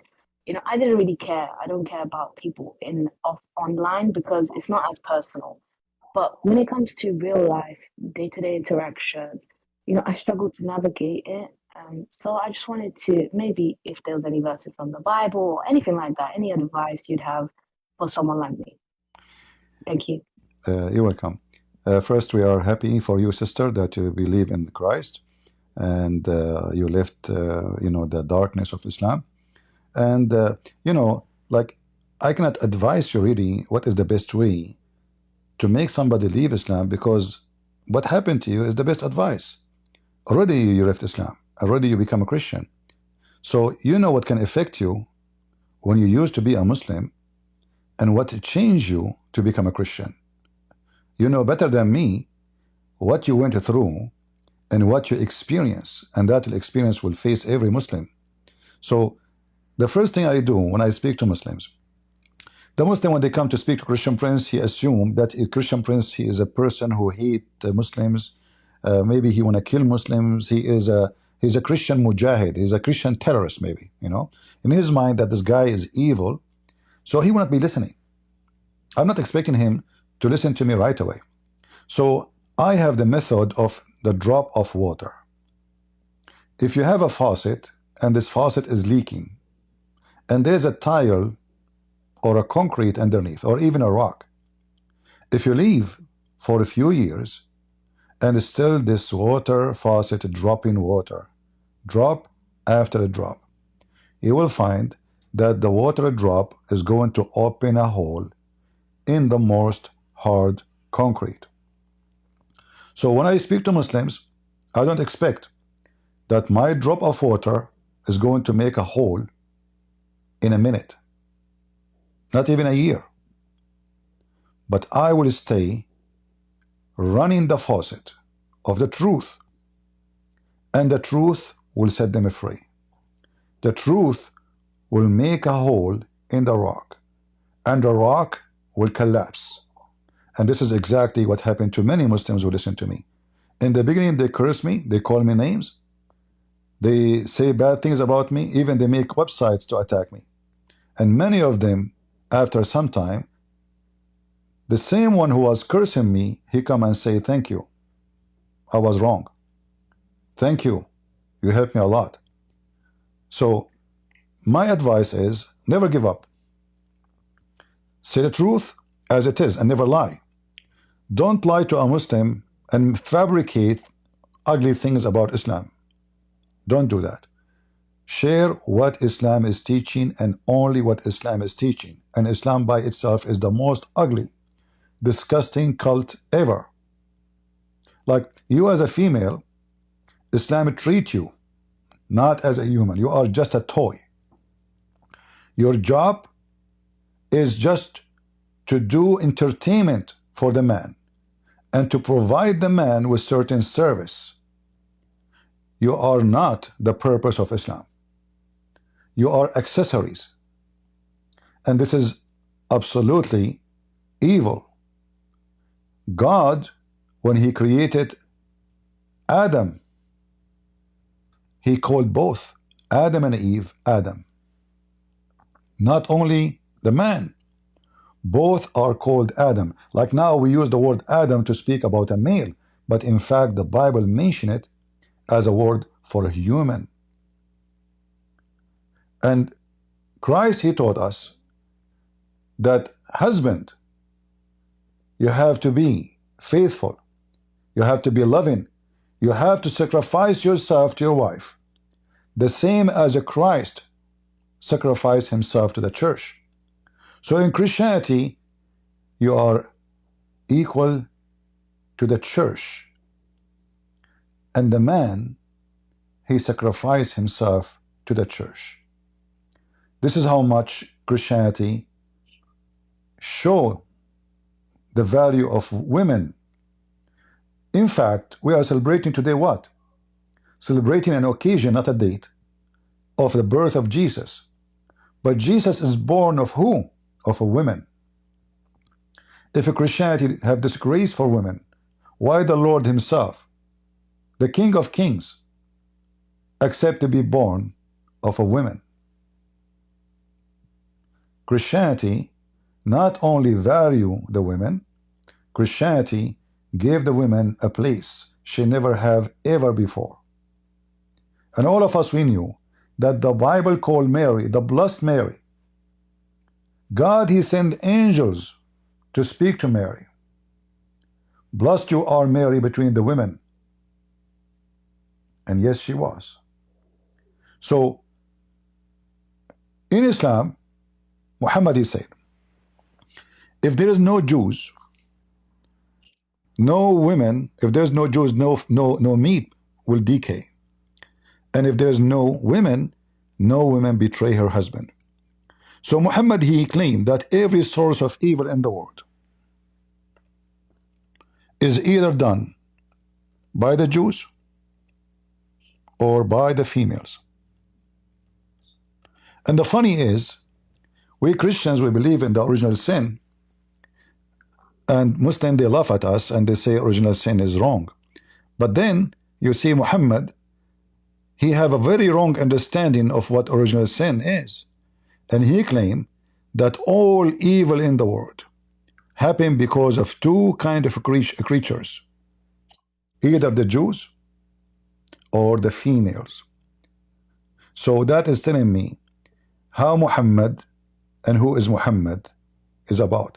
Muhammad, he says, women, she come in the image of the devil and she live in the image of the devil. Imagine, I print an image or a statement of Muhammad in the top of my mother bed or grave if she passed away, or regarding what you have in your life, and you print this statement saying women, they come and they live in the image of the devil.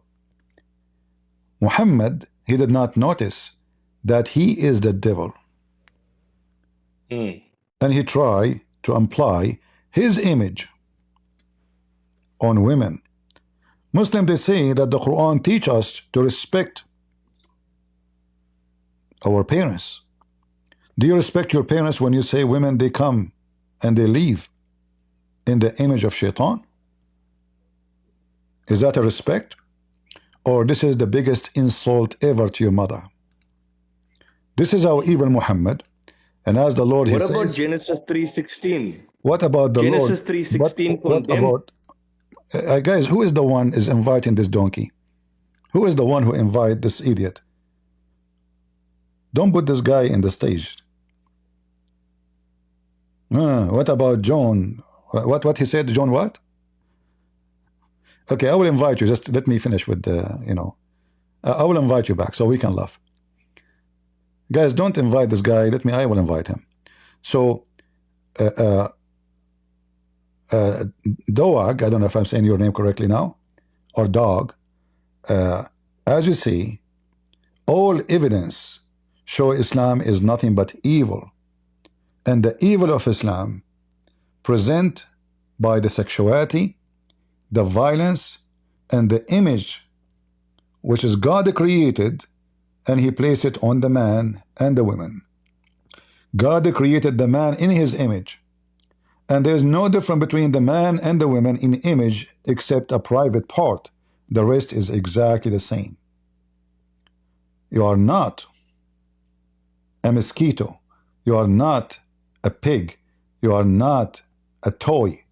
You are a partner with the man in the life now, in the life after.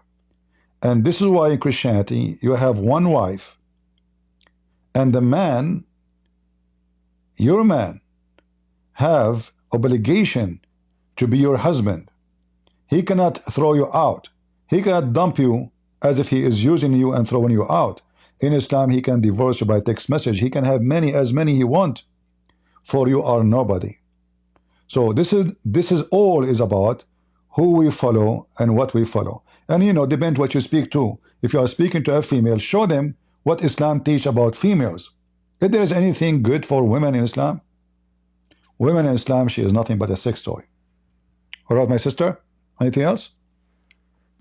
Okay. No, that's been really great. Thank you very All much. right. Merry Christmas and God bless you.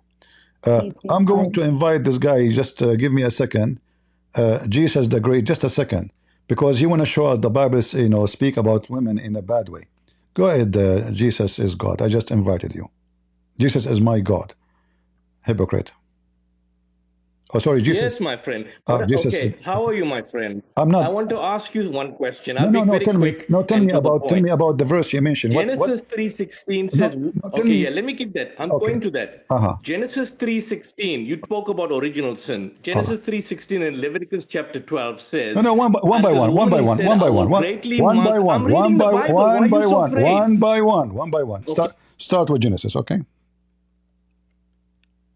Go ahead. 3:16. Since you spoke about the original sin, after they ate the forbidden fruit, God tells woman, he says, unto the woman he said, I will greatly multiply thy sorrow and your conception. In sorrow shall you conceive and bring children because of the sin, and your desire shall be to your husband. He shall rule over you forever. But since Christians now believe that Jesus comes and dies Why you for your stop? sins, Why you stop? No, don't that stop. Don't stop. original Don't sin stop. is Don't not stop. supposed- No. Yeah. Don't stop. Don't stop. No. Don't stop. So how can you believe such bullshit? Because it says the woman is dead. You're cutting me off. You scared. Why you stop? Why you stop? Why you stop? Why you stop? You know why are you doing this? You So see, let the you people will see not how let me afraid- talk. Get out of here, you coward son of Muta. You want to have a conversation or you want to debate me? You coward. God, he punished them both. Why you are quoting what God said to Eve, but you don't show what God says to Adam? I will tell you why. Because you're a scumbag. Correct.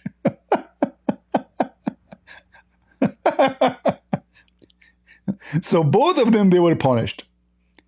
Not Eve alone. And the punishment of the man is way more severe. So the Bible speaks about both sin, both being punished. God, he said to Adam, because you listened to your wife and ate from the tree which I commanded you, you must not eat of it. Cursed is the ground because of you.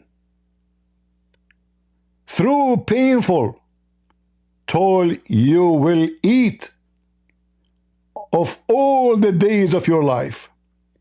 It will produce them. And we can read the rest. I mean, do you see, guys, how filthy scumbag? Look what he said too. He punished them both. They will have a misery. Both of them, they will have misery. By the sweat of your brow, you will eat your food until you return to the ground. How stupid, how filthy, how hypocrite. This is why he don't want to read and he don't want to continue. He says, oh, look what he said about Eve. Can you show me where in the Quran say even the story of Adam and what happened? We laugh at it. All right. I think we have Vili. Go ahead, Vili. You're next.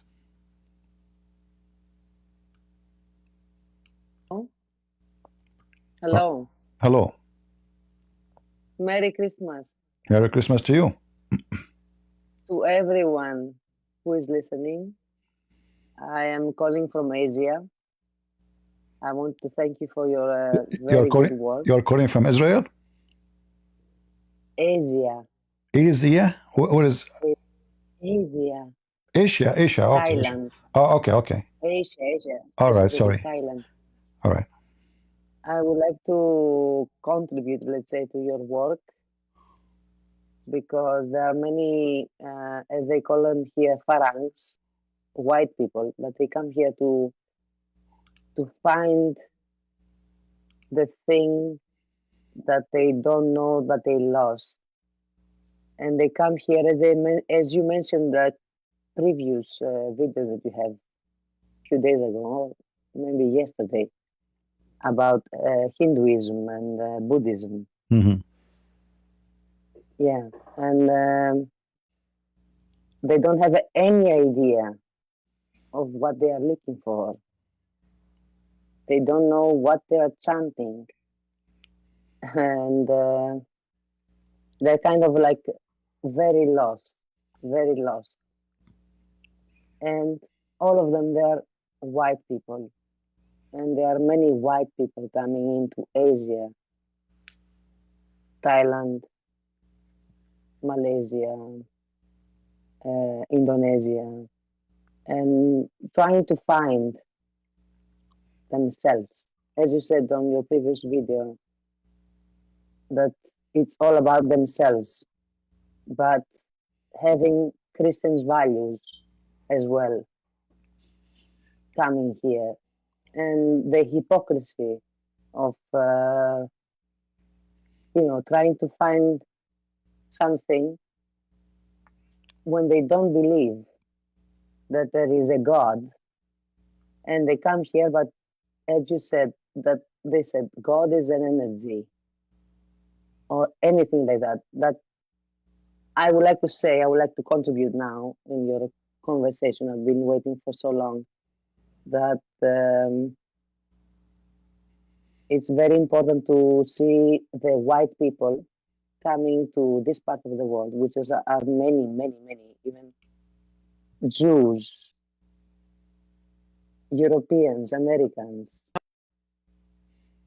that they come to find God, but they don't name it as a God. And they're so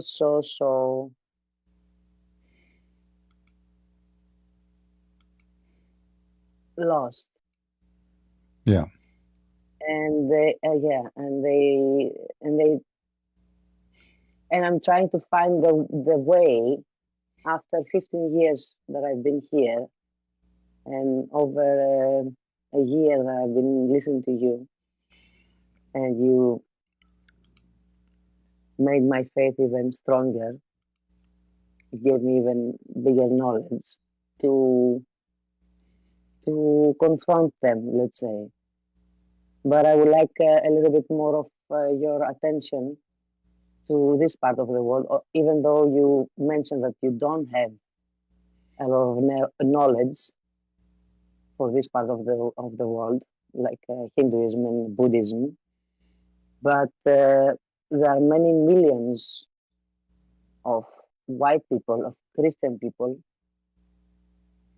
that they are ashamed of their faith, and they're kind of like trying to fit in, let's say. And I would like for many people of your audience to just like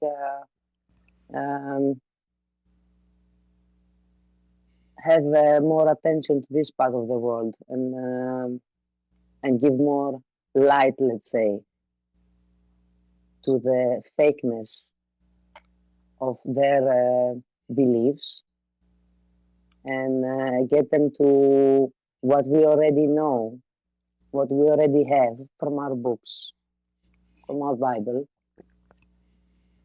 And so I would also like from you, if you have, because I've been looking for some channels to have an idea how to confront those people here, those Christians, let's say, those Farangs, as they call them here, how to not confront them, but you understand, like more to make them understand that you have.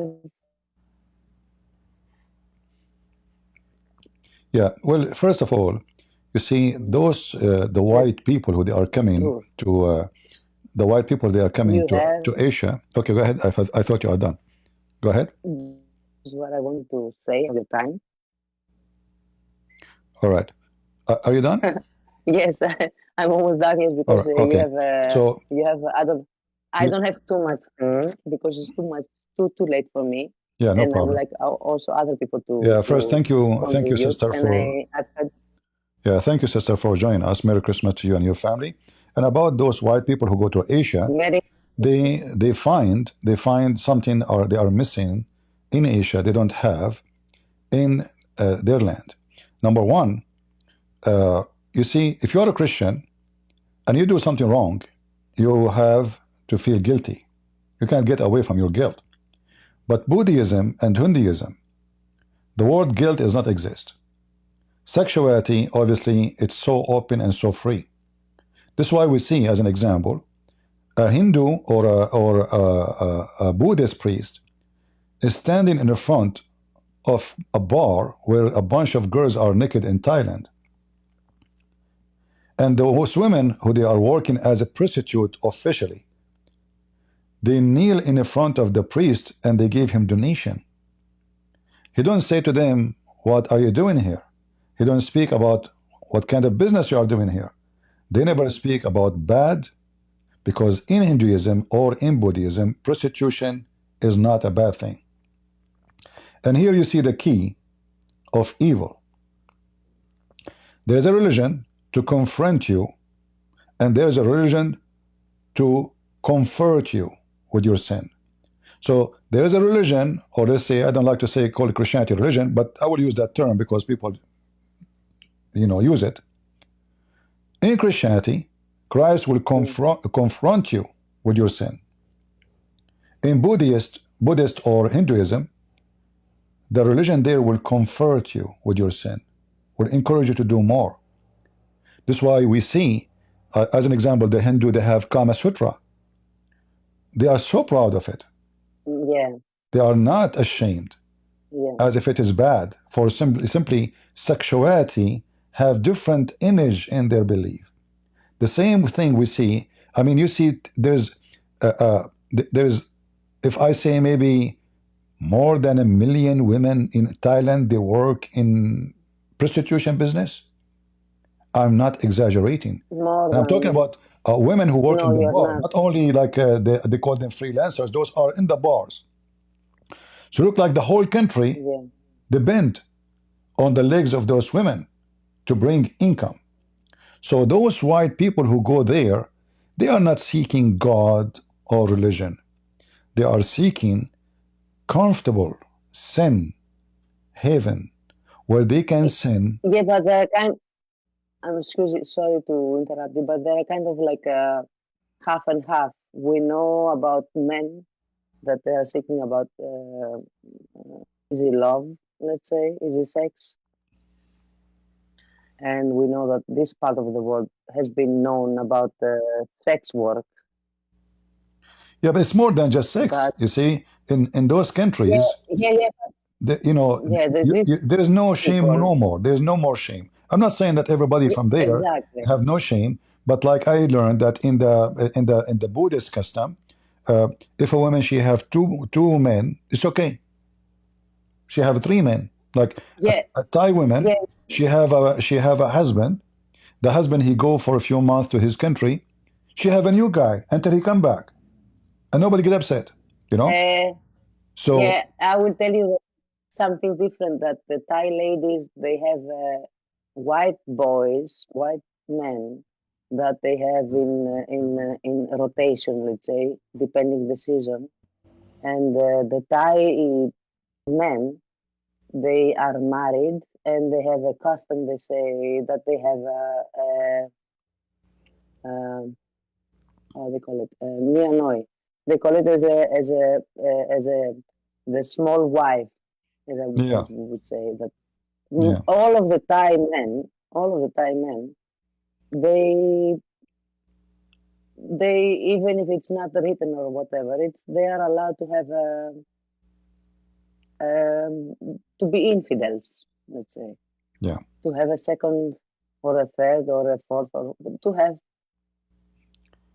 Yeah, it's obvious that the religion is encouraging those things, and there is why the way they look at it is not the same way we look at it. So why I want to be Christian, and then I am committing even adultery by looking, I will be a Buddhist or a Hindu, where all those things is not going to make me guilty. I can even do way more than just looking. I can go and sleep around, and still I am a good man. Like you will notice even that the rich men in India, the Maharaja, even they take girls from poor families and they offer them for sex to sleep with them. By doing that, you are doing service to God. Like in the Old Testament, we have stories about the Palestinians, women, they used to go to the temple and they wear burqa. They cover their hair, their face, and then they offer themselves to men who attend the temple, and by sleeping with those men, they are doing service to God. It's like a charity. So imagine even sex become a charity. So it is sound familiar very much between those Palestinians and those Hindus and those Buddhists. All belong to one religion, even though they are different territory. Same. They worship sex a lot. The white people. Yeah. They come here. They kind of like find liberation. They kind of find of like. No. You see, it's about the white. About the white. Most of those white you are talking about, I can say they are in a certain age. They are old. They cannot find women in. No. But the majority are old, that's right? why I'm. The majority are older. No. Okay. No. All right. I'm in a place like Thailand has changed so much since I don't know, like if you ever visit the country, but it's the whites that are coming here, as I'm telling you. Besides the Israelis now that have become the majority of where I'm now, right now, the majority of the Israelis white people, love to go to. yeah, are Israelis, are families. But what you are thinking about, like older people that are coming here to have sex with younger, no. All these white parangs, they call them now. Yeah. I saw some white people. I saw even some white people. They became like a Buddhist monks. You know. Yeah, they are confused. It's crazy. They are confused. They are confused. They have a vacuum inside them. They use drugs. Yeah. They use drugs. They use whatever they use. The internet right now. Well, my sister, today our topic about Christmas, so we will let us, we will. But you are welcome to join us anytime to share with us more information. Sorry, yes. I just want to say that just keep an eye on the people that they come to the east. I will. You are very focused on the west side, which is very good. But the west side is more aware. But many white people are escaping to the east side, and the east side should be more like as you do to the Muslims. Yeah. All right, sister. You know, I will do. I promise you. Thank you. Thank you very much. Merry Thank Christmas. you very much. Take care. Merry Christmas. All right. Bye. Jesus is my God. The mic is yours, my friend.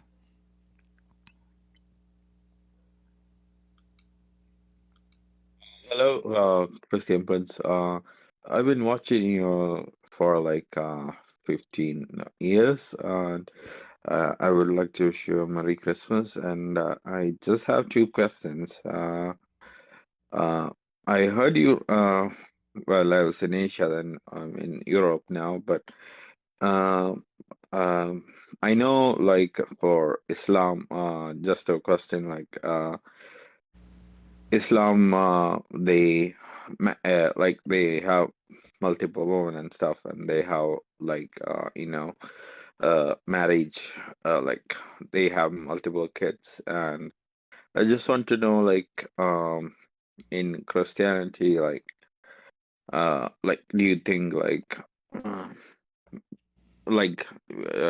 I mean, is it like we should be married, or like what I'm trying to say is like, is there a Islam has many, children.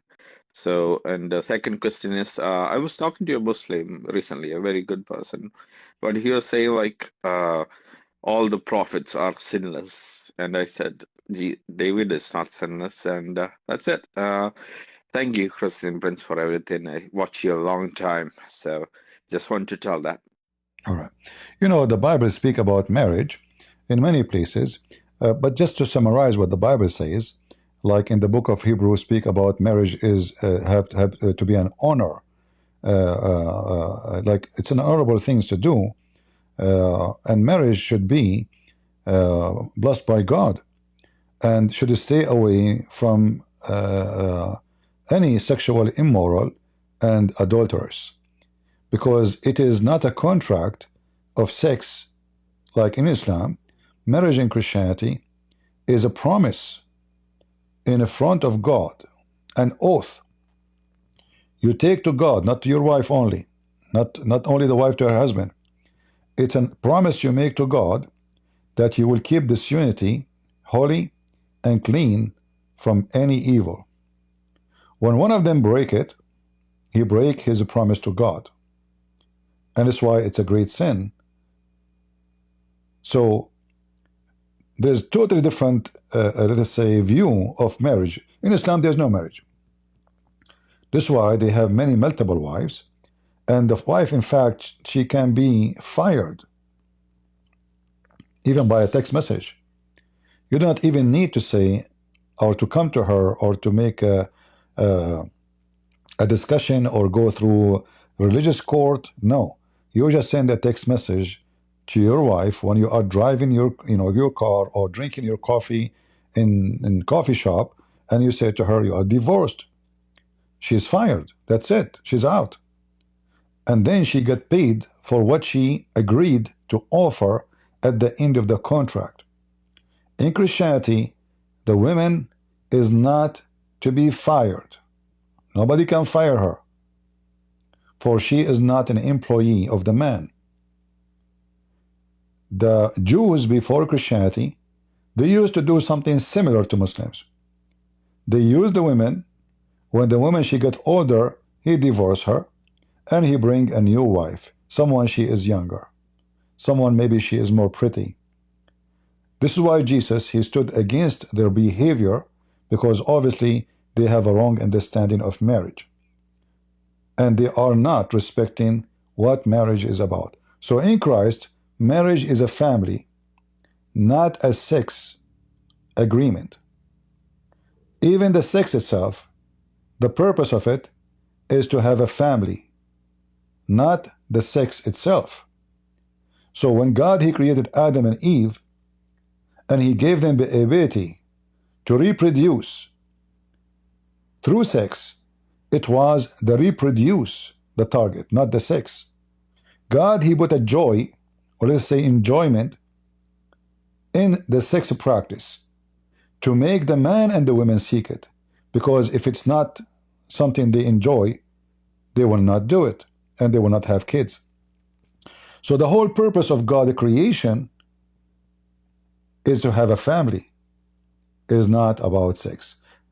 Many other religions, they made sex the target, not the reproduction, not to keep society, not to support our family and have a loving life, but to be a bunch of animals who just seek any hole to put our private part in it. It doesn't matter who. This woman, that woman, it doesn't matter who. So with the Christ, we are going back to our humanity. With them, you go back to be an animal. Which one you want to be? You choose. Thank you very much. The next was who? I'm not sure. Who was next? Scarlight? Scarlight, go ahead.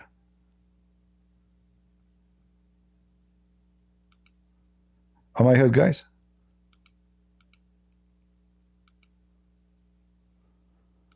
Scarlight, are you there? Okay, maybe he is not. Okay, he is. Go ahead, Scarlight. Hello. Well, I don't know if I can ask questions. You can go ahead. Are you Christian? No, I'm not. What is your religion, if you don't mind? I don't have any religion. I'm investigating, but I have a Muslim background, to be honest. Okay, I understand. But recently I read the Bible. All right.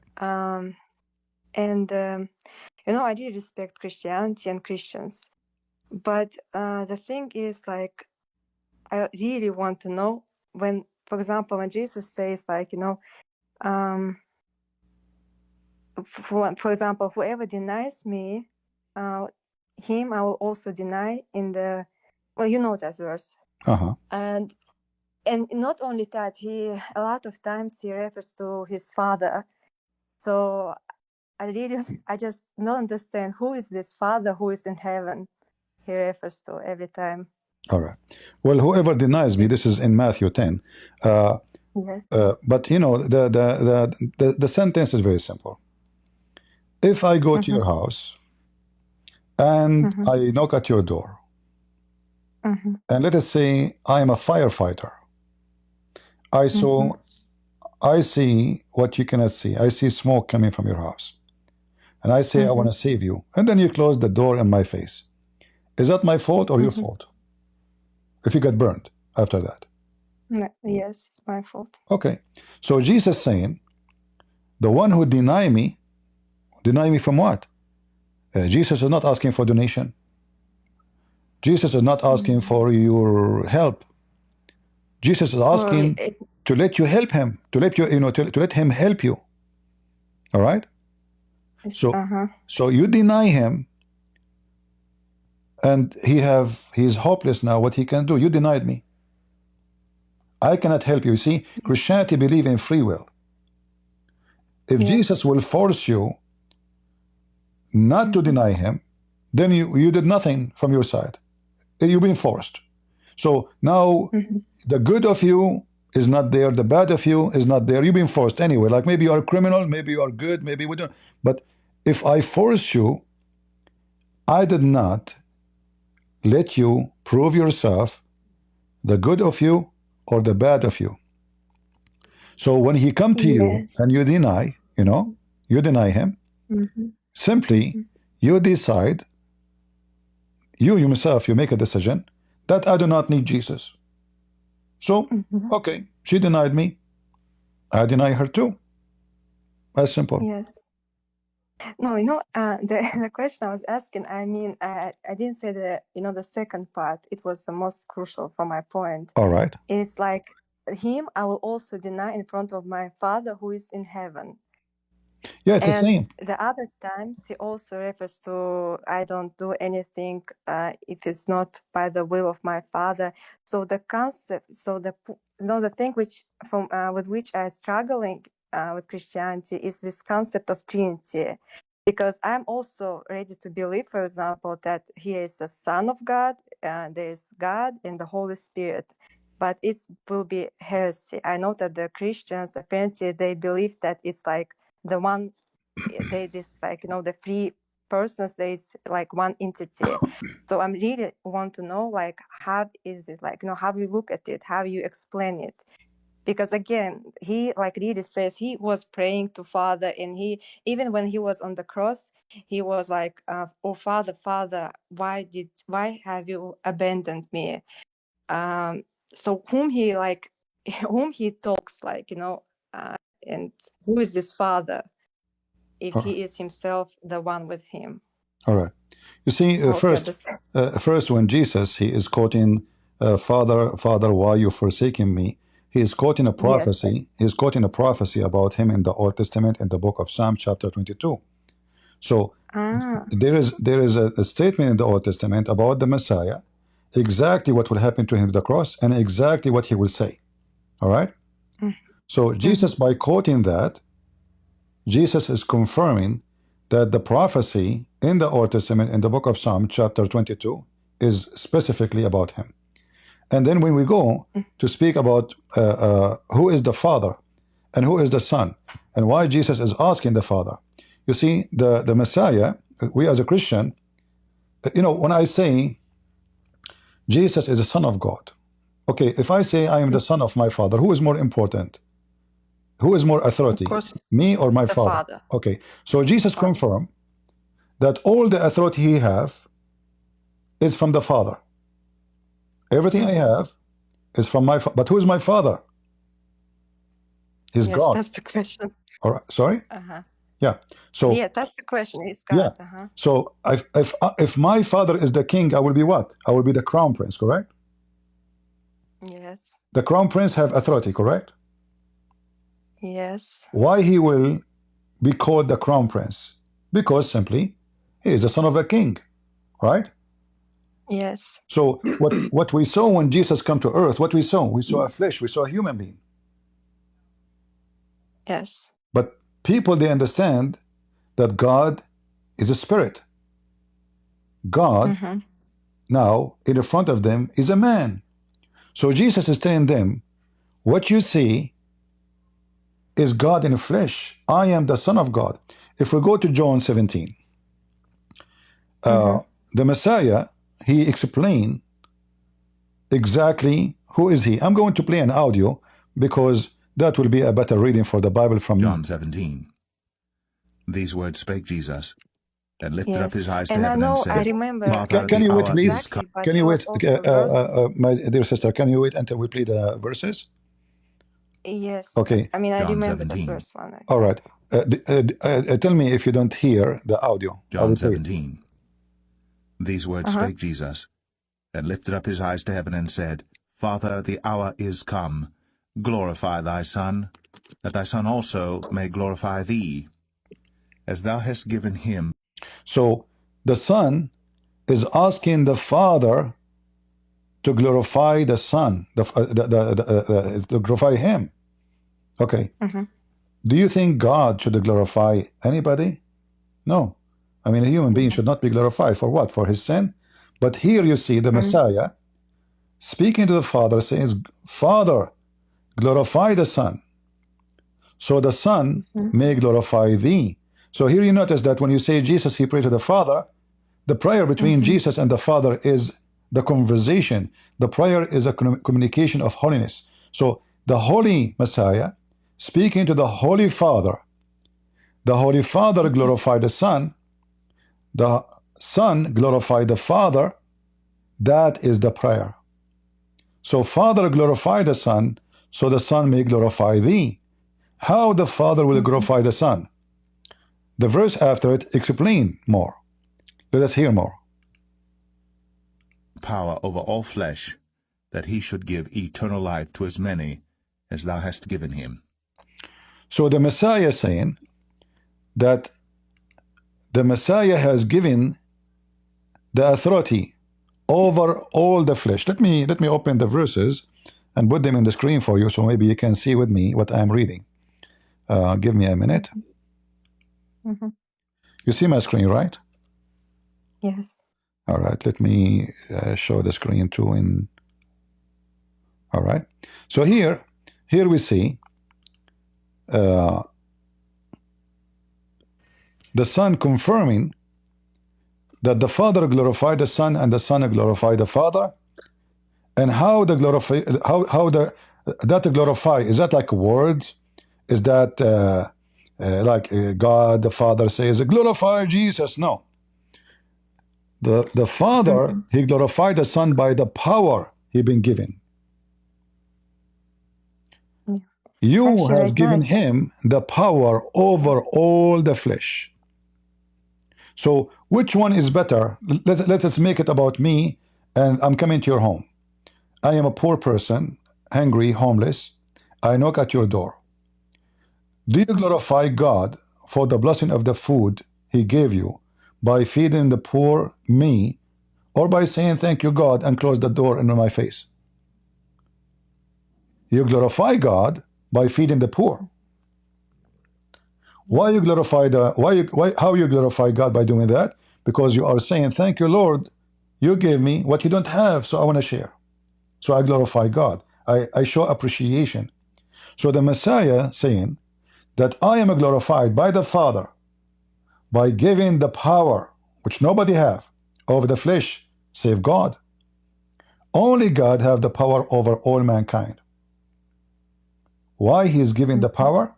Because he is a son, and he mentioned that to you in the previous verse. So Jesus confirmed that he is the Son who been given all the authority from the Father, and that what to glorify him upon all mankind. And then we will see that Jesus says that he should give eternal life. If I asked you, and you said you are coming from a Muslim background and you are investigating, who gave eternal life? God. God. Okay. So now God the Father glorified the Son by giving the authority for the Son to give eternal life. You know, in order to give something, you have to have it first, correct? Yes. Like I cannot give you $1 if you don't have $1. So yes. In order for Jesus to give you eternal life, you have to be eternal. Right? And that is who is Jesus. The eternal Messiah, the Son of God, he gave from his power, which he received from the Father. How he received from the Father? He is born of the Father. He did not come to existence from nothing. He is born of the Father. And here, you know, we can go to John chapter 1, verse number 1, speaking about the Logos. The Logos in the Bible translated as the word, which is not really an accurate translation. Logos is not only the word. Logos means the will, the ability, the power, the mind, the plan, the thinking, everything about God. Let us say the essence of God. That is Jesus.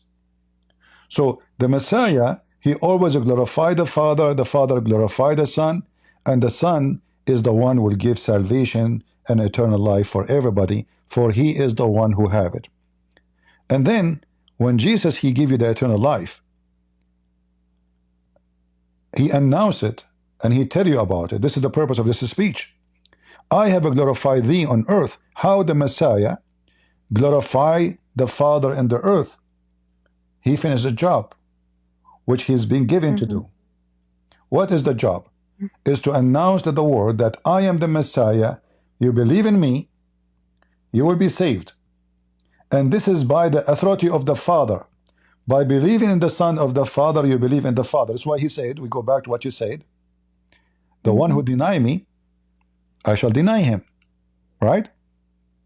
So Yes. if you deny the eternal life, you deny the Messiah, you denied your access and your existence in the eternal life and heaven. So you made your choice. And then when he say the Messiah, he says, Father, I glorify thou me with thine own self, with the glory which I had with thee before the world was. The Muslim, they say, well, the same chapter speaking about Jesus said that you are the only true God. True. The only true God is the Father. But the Messiah still is a Son. So the Son, Jesus said, I and the Father is one. Not one person, but one God. So I glorify the Father within myself, with the glory which I had with thee before the world was. So Jesus here, we learn that he is not created. So you see, today we are celebrating the birth of Jesus, but this is not the day of his existence. Jesus said, before Abraham, I am. In the Quran, if we go in the Quran, we will see that the Quran says that Allah, he sent an angel to Mary, right? And what does angel do? This angel, he tell Mary about the new coming born baby. All right, this baby, what is the point of him? This child who is going to be born is a person who will bring salvation to mankind. And that's why he is a blessing for mankind.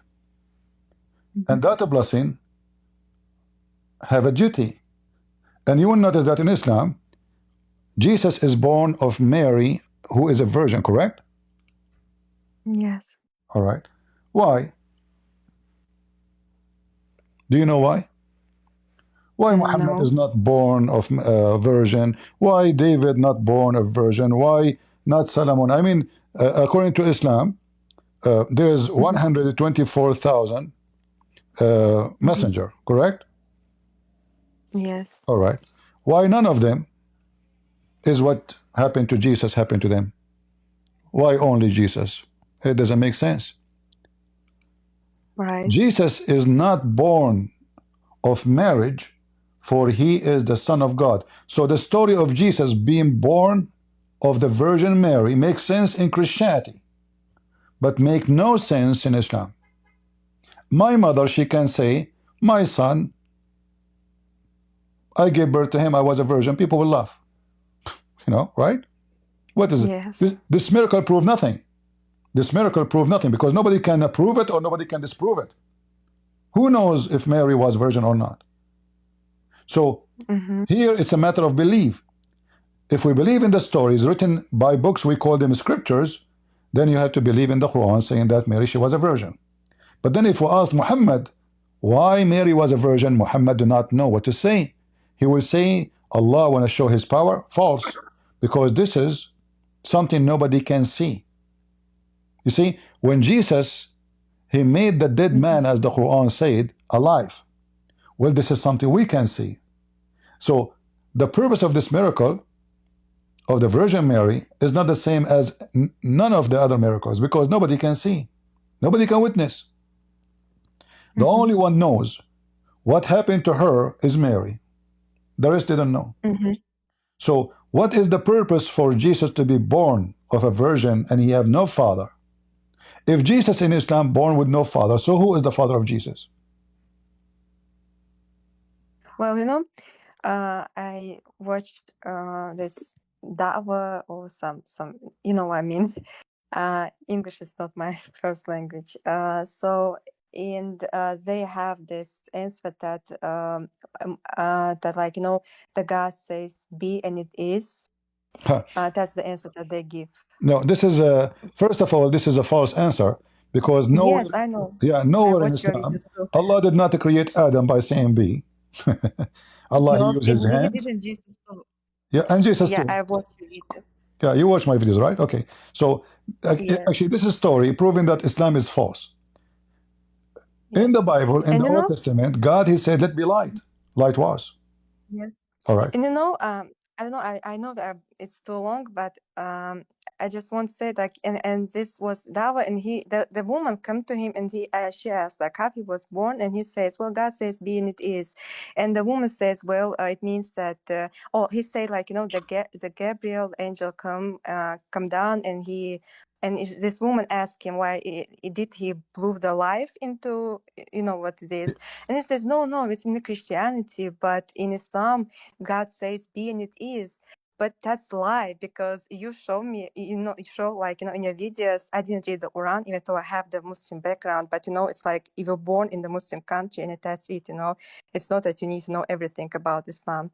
So, when I saw this verse, I was like really shocked, because that's like, no, that's blatant lie, because in Quran it says that he literally blew in the Mary, and that's how he was born. But he says like, no, it's only in Christianity. Like, why would he will say that? Like, the woman was right. That's how it happened. And I don't know, like, you see, the Muslims, they trust your ignorance, not your knowledge. So if they feel that you are ignorant, they can lie to you.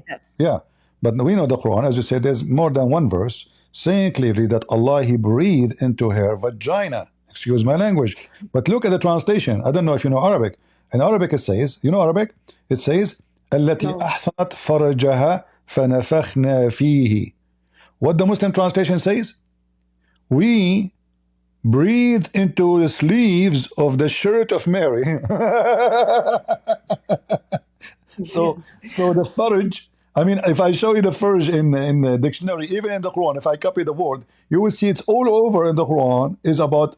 But either it's, farj can be used for male and female, by the way. But when you speak about female, you mean vagina. When you speak about the male, you speak about his private part. So he breathed into her vagina from his spirit. And then Mary, she took her 9 months to give birth. So where is be and he was? Did Allah say be before he breathed or after he breathed? If he say be before he breathed, and then he have to breathe, that means nothing happened by saying be, right? Yes. And if he say be after breathing, that means it's a cheating. I mean, already the woman, she's pregnant.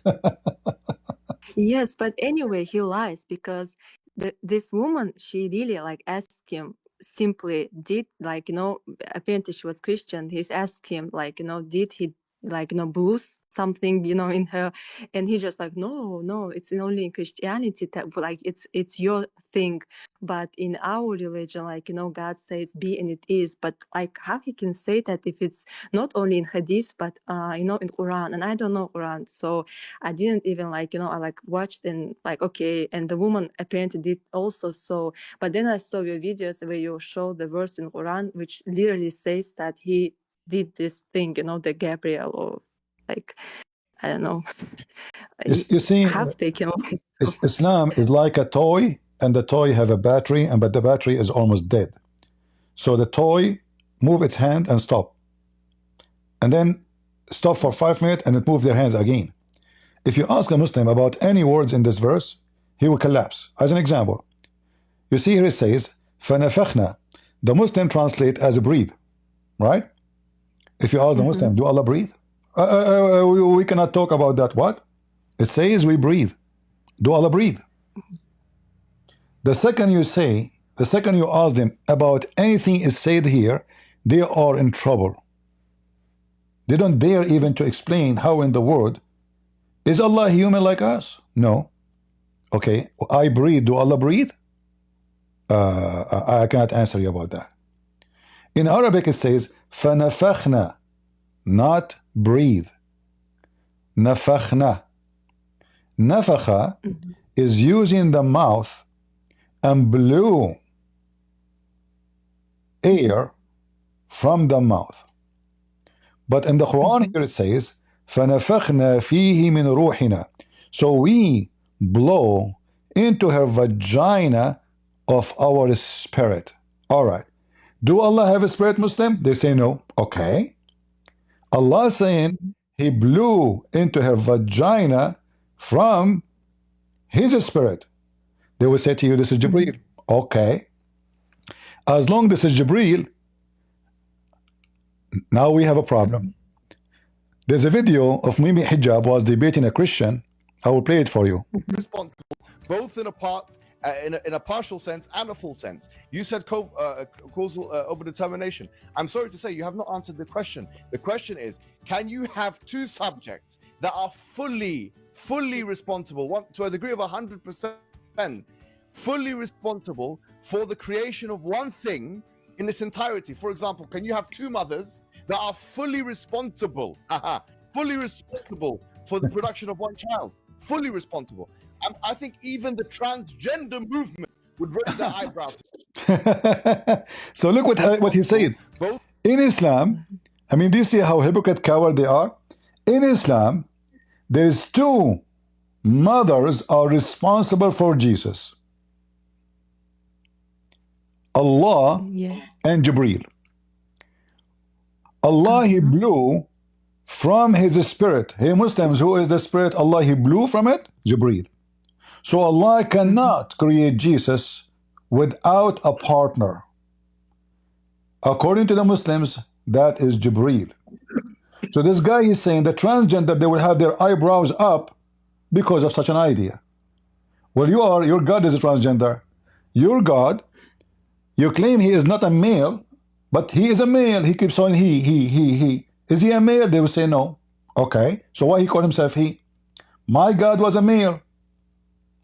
There's no problem with it. Your God is a male? No, he called himself. So he's a fake he's a transgender. And then we find that Allah, he blew into Mary's vagina, which is a very weird statement. What kind of God? I mean, if God, he need to say be and he was, there is no need to put your mouth in her vagina, and then you go to Jibreel and you borrow from Jibreel spirit, because what he's doing, he's taking the spirit from Jibreel and blow it into the vagina of Mary, and all of this to do what? To create a guy, his name is Jesus. You know, so the story here is not only stupid and hilarious, it's proven to us that Allah and the idea of the oneness of God is a fabrication. How many times we heard the Muslims saying that Allah is the creator? Well, here we go. Two are responsible for the creation of Jesus. Why Allah? He need Jibreel to create Jesus. And then if you read the interpretation, the Muslim, they go so far with their stupidity, they say when Allah, he breathed into Mary's vagina, Allah, he moved the lust and the desire of Mary, and he made the sperm, which every woman have inside her. Women have a sperm by birth. So, because remember, she's a virgin. So Allah, by blowing into Mary's vagina, according to the interpretation, and this is even Ibn Kathir, he moved the lust inside her, and that moved her desire to cause the semen which Allah put inside every woman when he created her, and that semen created Jesus. This is how stupid Islam is. So the story of Jesus became a very hilarious, stupid, sexual business of God and Jibreel, and the third partner is Mary. I remember now, actually, the responsible of the creation of Jesus in Islam is a three: Allah, Jibreel, and Mary. Can Allah, if Allah said be and he was, so who need Mary? Right? We do not need Mary. So the story in the Quran is nothing but a fabrication, false, and it doesn't make any sense. And claiming that Mary, she is a virgin, which is taken from the Bible, which is true, as we believe as Christians, is a story does not make any sense in Islam. It makes sense only in Christianity. For Jesus is the Son of God. This is why he is a son of no man. Otherwise, in fact, in the Quran, in chapter 25, verse 54, it says, وَجَعَلْنَاهُ نَسَبًا وَصِهْرًا, which means we made every human being after Adam born of sexual relationship, which is a contradiction for this story about Jesus. Yes. Yes, it says really like that. Yeah. I hope I am answering your question.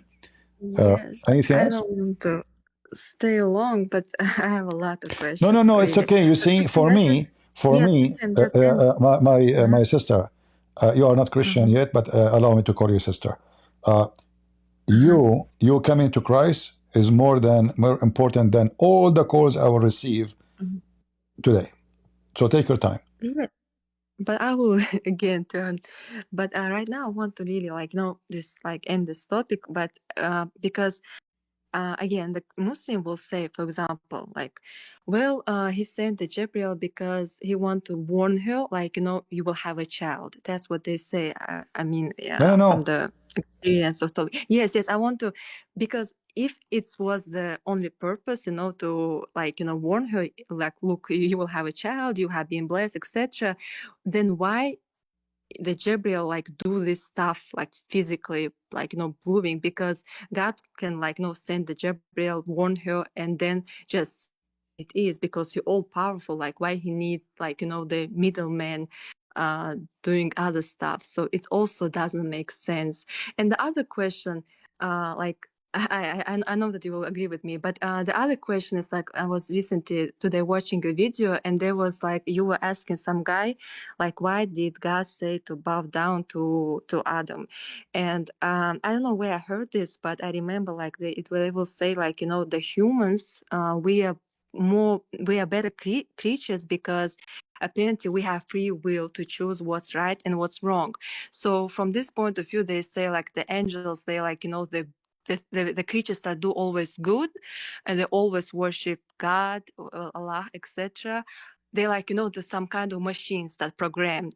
But then this, and I was I was thinking about, now I will say I will thinking I will have answer you that way. But then I thought if the angels, there's some kind of machines that programmed to do always good, then why did one angel rebel against God? He that doesn't make sense. No, you see the Do you story in the understand Quran. me? The story in the Quran. Not only one angel rebel, all of them, as you see in chapter 2, verse number 31. Ask the question, yes. Yeah, not only one, all of them, including Jibreel, because he said clearly that the angels, they say to Allah, why you are going to create? Why? They did not say thank you for creating. They said, how come? Why you want to create? This is rebellion against the King of Kings. Angel, if he is a program, as they say, why he is questioning what he been programmed to accept? Not only question, then one of them is actually rebelling against God. If he is some kind of creature, the shaitan in Islam is not an angel. This is other stupid thing in the Quran. So he was not. No, he was not. The shaitan is a genie. Shaitan is a genie. Genie are not angels. So this is other stupid thing in the Quran. Allah, he get upset from the angels, but he command the angels to bow down, as you see here in verse number 31. So now he told the names to Adam, and he told the angels, because now they accuse Adam of doing mischievement. So Allah did not agree. He says, I am going to show you that you are wrong. So he taught Adam all the names, and he told the angels, tell me the names of those things if you are truthful. And you know what is the opposite of truthful? Liar, right?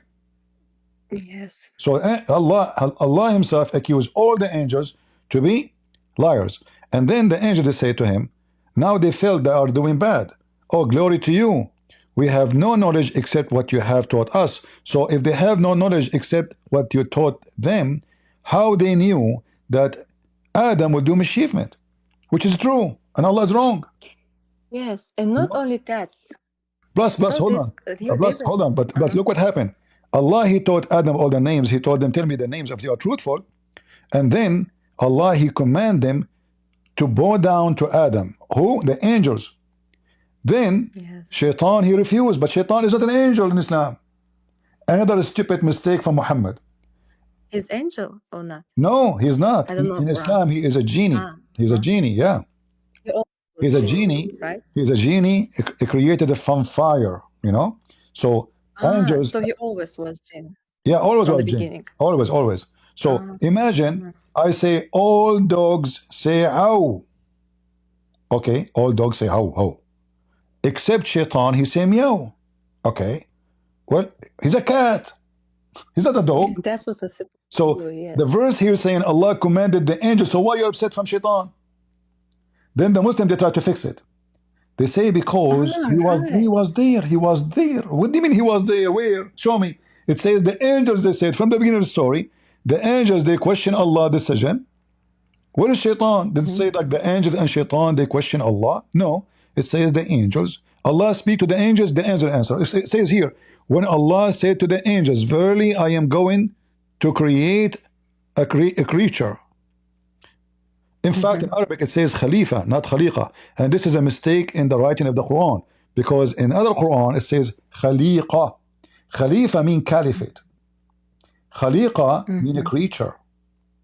So if the Quran says Khalifa, that means Islam believe that there was a person before Adam exists. Allah decide to create other person after him. This is what Khalifa mean. Khalifa is someone, he take over. This is what the Muslim caliphate, you know, the caliphate. So, I mean, the whole chapter is full of stupidity. I mean, Muhammad is dropping stupidity. It's like somebody have a diaper, and his diaper is full of it, and the more he walk, the more poo-poo drip. So here, he commanded the angels to bow down, but shaitan, he refused. But hold on. Why even you are asking them to bow down? Isn't Islam supposedly about worshiping the one God? Isn't bowing down is an act of belief and worship? The Muslim now, they jump to defend. They say this is respect. Respect to who? To Adam? Adam is a sinner. So if the angels are sinners now, for they commit sin against Allah, they should bow down to Allah, not to Adam. All right? Yes, I didn't know that the Iblis was always jinn. Oh, I forgot it. Yeah, Iblis, you know, Iblis. There's a chapter in the Quran. Yeah, there's a chapter in the Quran. It's called the chapter of the jinn. You know, so kana min al-jinn. You know, min al-jinn. If we, you can go to the Quran, and I type the word Iblis. You know, you see here.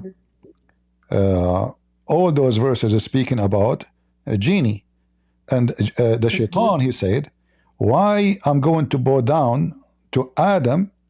You are created him from mud, chapter 17 verse number 61. And I'm from fire. Yeah, in chapter 18 he says, it says clearly that he was one of the jinn, as you see. All right, except Iblis, and he was one of the jinn. He is not an angel. So Muhammad is the same as an idiot. He cannot even write a story based on the character. So imagine I tell you this guy is a male in the beginning and he is a dog. Then 3 pages after, it turned to be he is a female and he is a cat. So I changed the kind, I changed the gender, I keep the name. Yes. Well, yes, that's strange. And the other thing is, like, you know, regarding the free will in Islam, because when, you know, the angels, they ask God, will you put, well, I you know what I mean, like, you know, what I'm trying to say. So they say it to him, so that means they knew about what will happen. And the Muslim, they say that it means that God knows, but the angels were the first who asked him about that question. So that means angels also knew about the future. Like, yeah, it's just a stupid mistake. But I want to ask you about the free will. Do you believe a baby child should go to heaven if he died, or he go to hell? To heaven, apparently. In Islam, no, because there is no free will. No? So yeah, like as you see, this is the hadith, this is Sahih Bukhari, Sahih Muslim. Aisha and Muhammad, they went to a funeral, and in the, you know, after they came from the funeral, Aisha, she understood, as you understood, that happiness for this child, he will go to heaven.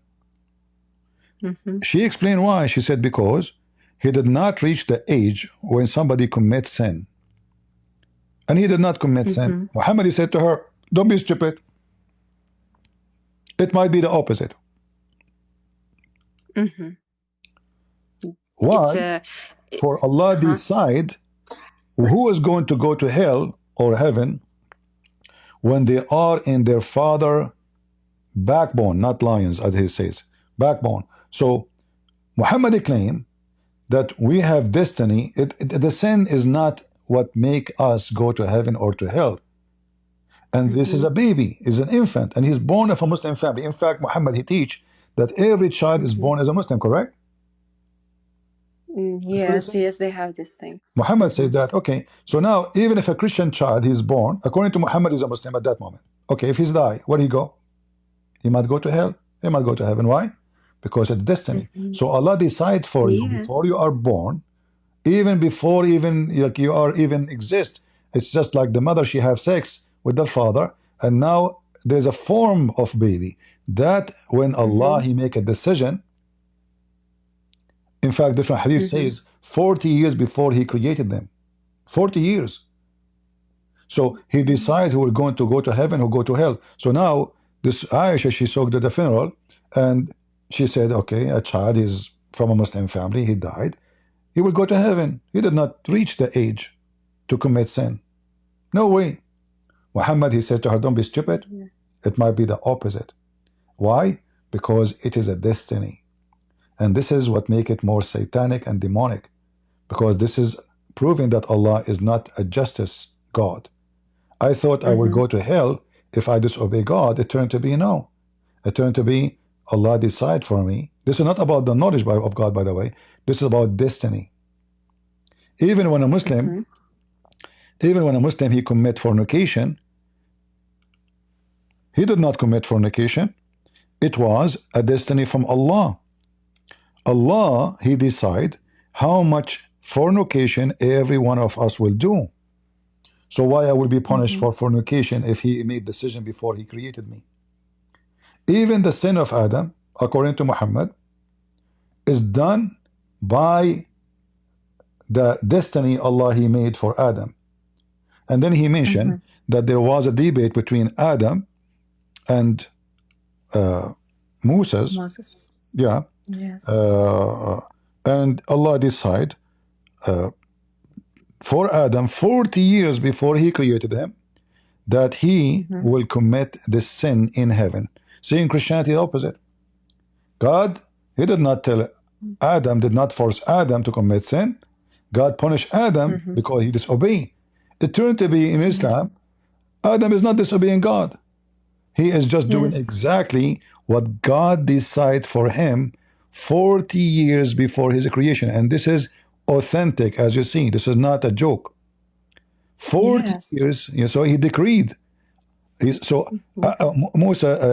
says to Moses, are you blaming me for something which Allah had decreed for me 40 years before created me? And what Muhammad said? So Adam, he won the argument. And as usual, Muhammad was a Trinity boy. So he believed in Trinity. So he keeps saying the things 3 times. Yes. So my sister, are you willing to denounce Muhammad as a fake prophet now? No, Not yet. I don't know actually. I just want to, like, the Muslims, they have this problem with Christian But God hold because on. they see him You are as something saying weak. the Muslims, but you said you didn't want to denounce Muhammad. So are you a Muslim or they are the Muslims? Who is the Muslims now? Look like you left Islam I'm already. nobody right now at that point. I'm just like saying they have this, like, they think that the Christian God is weak because he didn't know that Adam will commit the sin, or even when he did and he hid himself, he was like, shocked, and they say our God is all knowing. So, and even like I watch videos and they say that when this child is in the womb, they already know what you're gonna do, like, and they say, but it's not that it contradicts free will, because God just know, but he doesn't influence. at the same time, like, what's the point of making these children, or like, you know, if at the end of the day he knows everything about everyone he will ever create, so why he just like, you know, okay, this bunch of people will go to heaven, this bunch of people will go to hell, like why he doesn't like, why he doesn't do it like that about knowing. if he They knows? lie. They lie. First of all, Allah do not even know how the baby is created. So how we can know what will happen to us in the future? Isn't it him who speak about how the baby is created, saying the semen became a dead blood? I mean, this God, you don't even know a simple thing about baby creation. So how we know that this God, he think the sun sit in murky water and take a shower and come from the other side of the earth. This God, he think that there is a guy, his name Alexander the Great. They call him the guy with the two horn, and he built a dam made of iron and copper between us and Gog and Magog. And those people, they are digging, and they are by trillions of every human being, every one human being, there is equal 1,000 of them. So if we are 7 billions, they are 7 trillions. Where are they? And there's a dam between us and them built by Zulkarnain. So this God, obviously, he is just a fiction, stupid God. He do not know anything. You know, this God, Who don't is even remember. Zakariah? Huh? Who is this man, like Zakariah? You mean Zulkarnain? Who is he? Zulkarnain. Uh-huh. Yeah, Zulkarnain, obviously, Muhammad is under the influence of a story he been told. Most likely, it's Alexander the Great, because the Roman, when they go to war, they wear a helmet with 2 horns, a helmet of war. And there is others, which is Koresh, the Persian king. He wear a helmet, have 2 horns. And there is other one, the story about Gilgamesh, the same story too. But most likely, it is Alexander the Great, based on the story and the flow of the story. There's a Syrian writer, he's a Syrian. He wrote a fiction story about a real person. It's like now I write a story about Trump, but I add stories, is not there.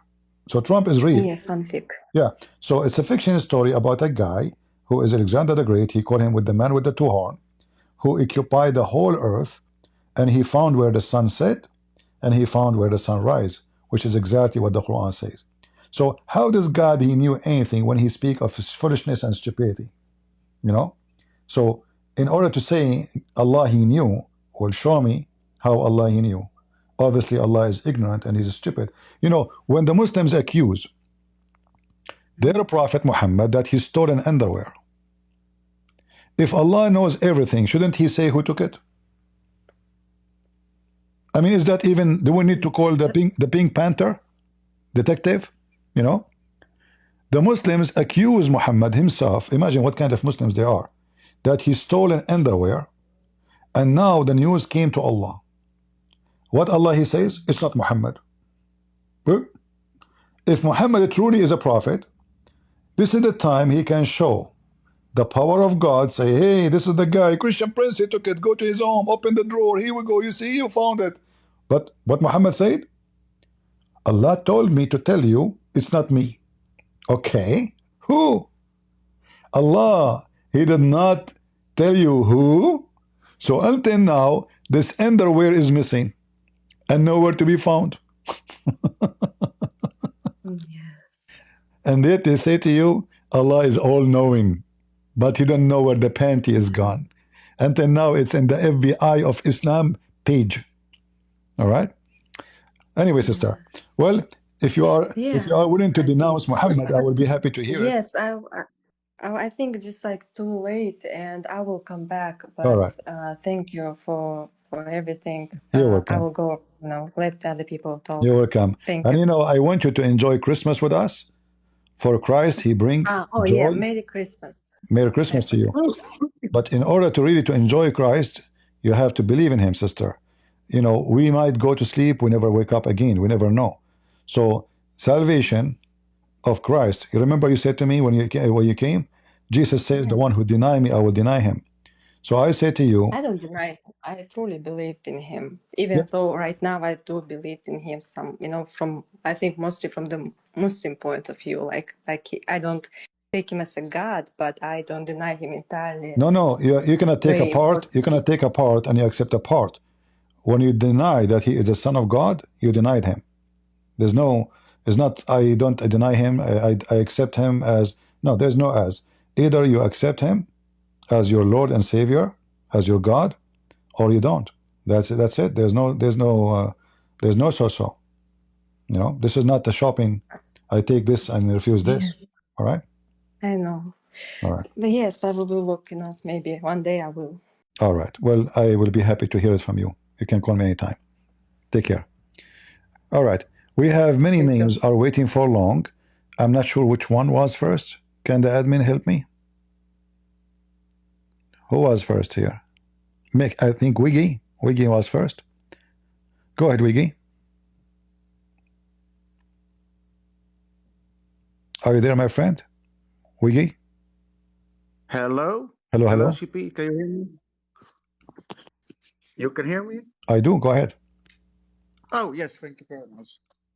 First of all, thank you for bringing the stage. And yes, I want to thank you for helping me, because I was a couple times in Tunisia, and they treat me like they are my brothers. So I decided the last year to go there and stay for a long time. And that was also the first experience with Muslims and with their religions. Yeah, that was really difficult actually, because I figured out that they are always lying. I was also rent an apartment there, so between the local people. So I see the reality of those people there. And I saw that they're always lying.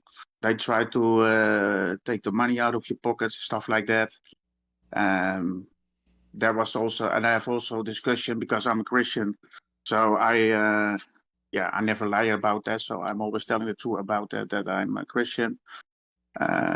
So they gonna discuss with me, and it's a little bit difficult to speak English for me, so I'm looking for the word, sorry. And about that, so they told me about Jesus the first time, about Isa. I think, who's Isa? I don't know who that is. So they said, that's Jesus. And I said, no, man, that's not Jesus who I know. Yeah, it's Jesus. So I figured out that there was something strange about it, but I cannot figure it out why on that time. Also, because they are not always truthful. I feel a little bit. I'm gonna feel a little bit depressive, and I don't understand why the people are so have a bad behavior and lying all the time. So on the moment, at the moment, I was checking on my YouTube. So, and I found you on YouTube channel. You popping up, and you're talking about the Muslim religion and the Islam. I mean, and then at that moment, I understand. Yeah, then it's gonna be clearly for me. So I understand. Then I understand why all those why those people are lying, stealing.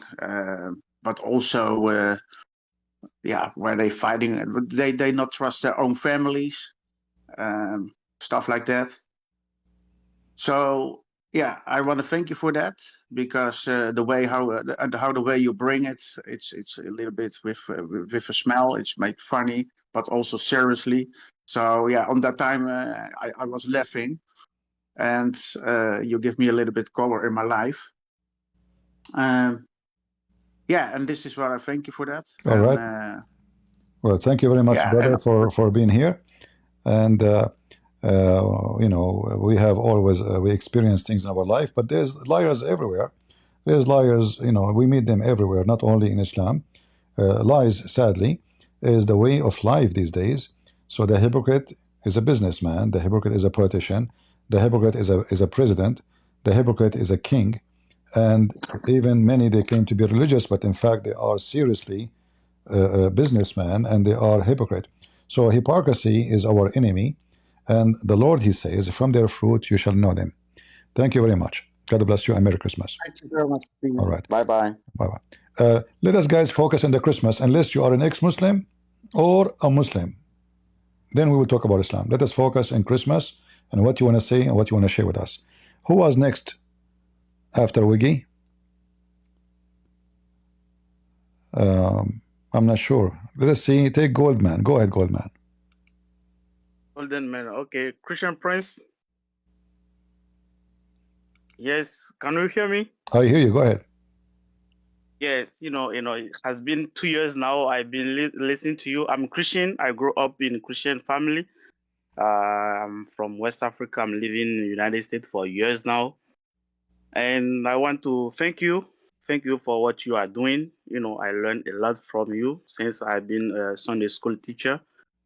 So I can share, everything I learned about Islam. I can share with the youth to warn them about the danger. So I want to thank you for that and say Merry Christmas to you. Merry Christmas to you, and say Merry Christmas from me to all those kids in the Sunday school. And Yes. yeah, If I like you, I will tell them. yeah, I'm happy to hear that people are learning and teaching our kids the truth, so nobody can deceive them. They go to school, they meet with the children from other faith, other religions, and they need, what we do here is the same as a vaccine against lying. Yes. Children are very exposed. They don't know. Yes. They don't know better. Yes. So if the parents are ignorant, the teacher is hypocrite. You go to school, then the teacher will say to them, Islam means peace. Yeah. Children believe it. Yes. And then they say to you, Israel is an occupation. Children believe it. Yes. Hamas are fighting for freedom. Children will believe it. And then you will find your son going in the street shouting free Palestine from the river to the sea. Because you did not do your part as a parent. You are ignorant. You are not even qualified to have children. You see, the qualification to have a children is not about being able to support them by food and a roof. To be a parent, you have to be a man and a woman of knowledge. You know your faith. You know how to educate your kids. Your kids will be exposed to drugs, to sex, to mafia, to gangs, all kind of madness. Did you prepare them for that? Or you just go to the bedroom and have sex, and then you have a baby, and then you give him a name, and then you give him food, and you buy him a toy from time to time, and you think you are a good father. You are a very evil father. Because by ignoring the education to your children, you just throw your sons and your daughters into the hell of bit fire. It was your hand. It's part of the crime. Go ahead, brother. Yeah, so before I don't take Christmas seriously, because I used to be confused about the date and the events. But trust me, from this year, I truly believe that we are celebrating an event, not a date. So we are celebrating the birth of our Lord Jesus Christ, and joy and peace and love to the earth. We have to rejoice because the King of the Kings was born. God came into this world in flesh, so we can receive him for our salvation. So I'm very, very happy today. I'm very, very happy today that I get really connected to the event as the birth of the Messiah for us here on earth, so we can receive salvation. Thank you very much, and then Merry Christmas to everybody, even people in Syria who are going through difficult time. I pray for them. I always mention them during Bible study, and then we pray for them in my church everywhere, because I watch you anywhere that something happening to the Christian, I always bring to church, so we pray for them. I let church know what's going on in the world to the Christian. So thank you very much. You opened my eyes, and coming from West Africa and living in the United States, I learned a lot from you. Merry Christmas, and Merry Christmas to everybody and all over the world. Thank you, and we pray to our brothers and sisters in Christ in Africa. We hope that they will be the men and women of God, and they will spread the word, bring people into to salvation. We have a duty. The Lord, he says, not only by the bread, but by every word from the mouth of God we live. So thank you. Thank you. Thank you, brother. Who is next? Feta Korodo. Feti, are you there? Fatih Korodo. I don't know what the name is. Japanese. I'm not sure. Are you there? All right. What about Charles? Are you there, Charles?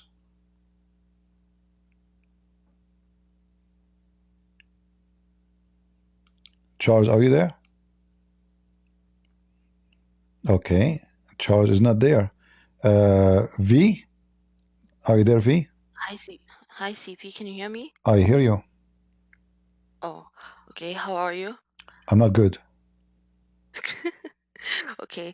Oh, yeah. So I just wanted to ask if you can please promote my YouTube channel. I share your debates and stuff on there. All right. Okay, go ahead and Can I give you post. the link in the chat? Are you a Christian? Yes. All right. Well, you can post the link in Discord. Feel free. Okay. And you will, people will know about it. Thank you very much. That's all. Anything you want to say? No, just Merry Christmas. Hope you have a nice day. Thank you. Where is my gift? That's it. Yeah, people, you see, I'm the only one here. I have no gifts. I don't know what to do. I mean, you guys have baklava, you have meal. Poor me. Okay, no problem. Next Christmas. All right. Yeah. Take care. Okay. All right. Bye-bye. All right. Fatih, are you there? Okay. Maybe let me take them down until they wake up. Maybe they went to sleep or something. You never know. Because we made them wait for long. Tiata, go ahead.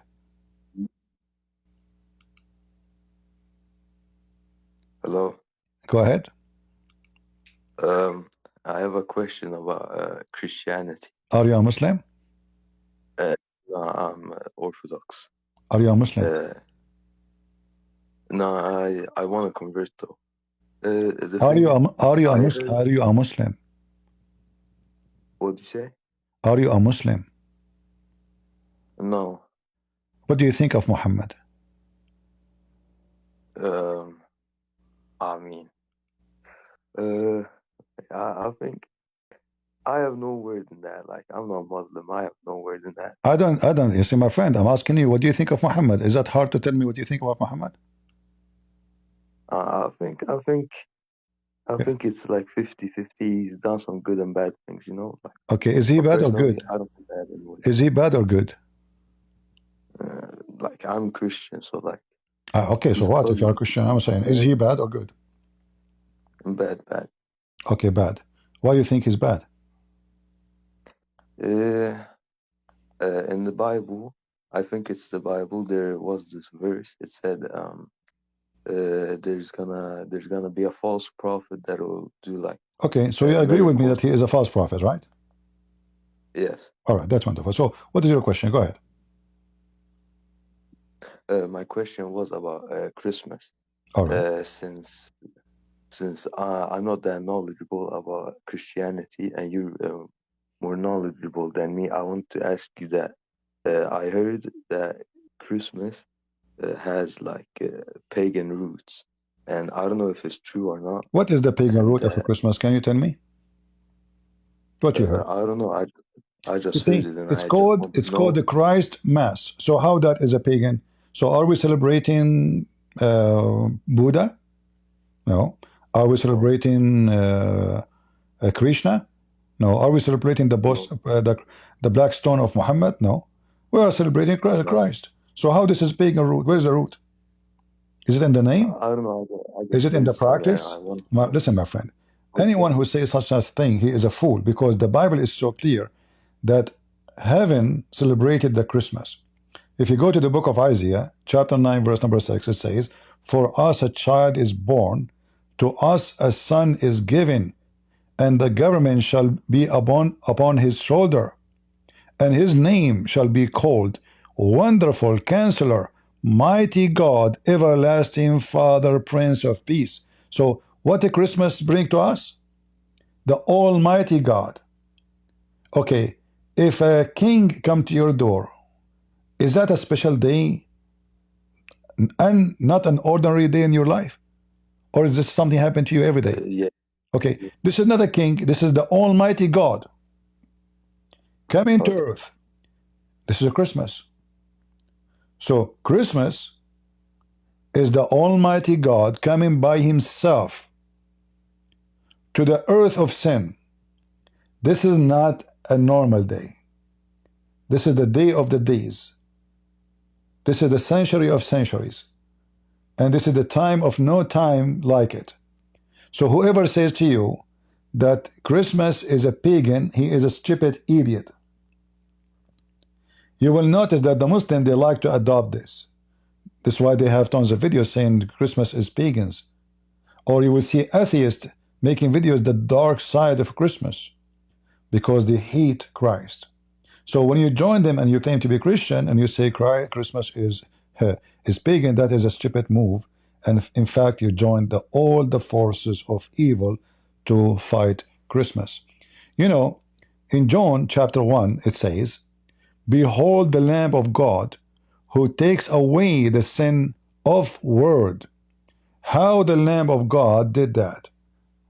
The first start, the first step, it was a Christmas. The Lord, he came to us. That's all. So when the Son is born, and the Bible called that Son Emmanuel, the everlasting, the Almighty, the Counselor, the one who brings peace in the earth. How in the world Christmas is pagan? People are stupid, and when you are stupid, nothing comes from your mouth except frogs and insects. Anything else? No, that was all. Thank you.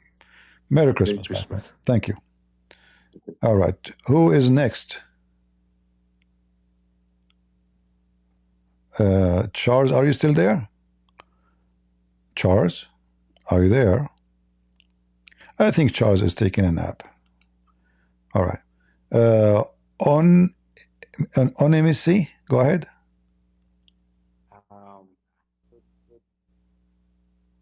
Go ahead.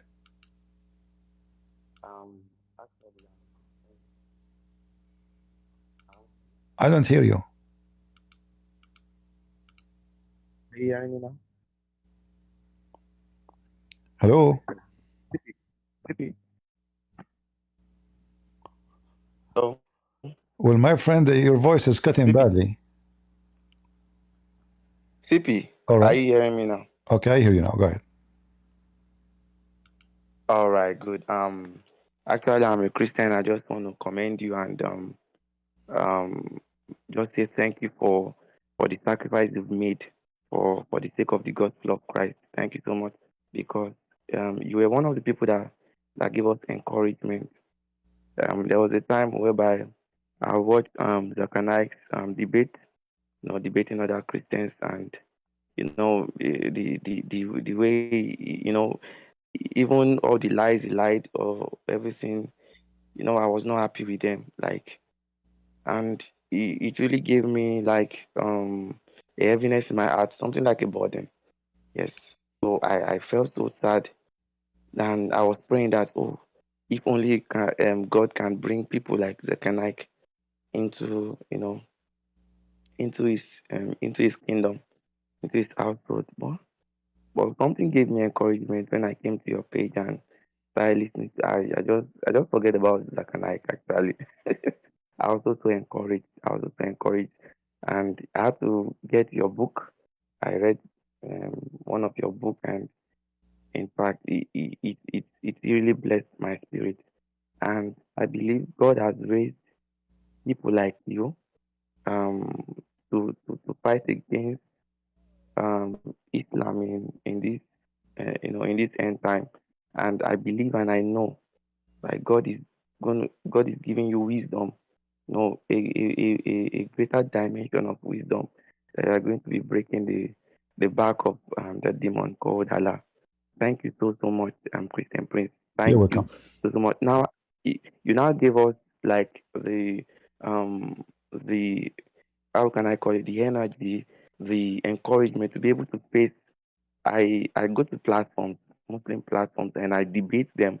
And the things you tell us here, what you preach about here, we tell them there. And I'm so astonished about the level of knowledge I myself have in Islam. Like for the past, few months I've been listening to you. I can just come up to a Muslim and say, okay, why did Muhammad say this here and here in the chapter? I can quote it in my head without even going to Google to look for it. Thank you so much. Thank you, and God bless you for us, Christian Prince. God bless. Thank you, brother. God bless you, and thank you for joining us. Good to hear you. All right. Take care. God bless. Merry Christmas. All right, Charles, are you there? All right. Charles, you have to push to talk. If you don't push to talk, you cannot talk.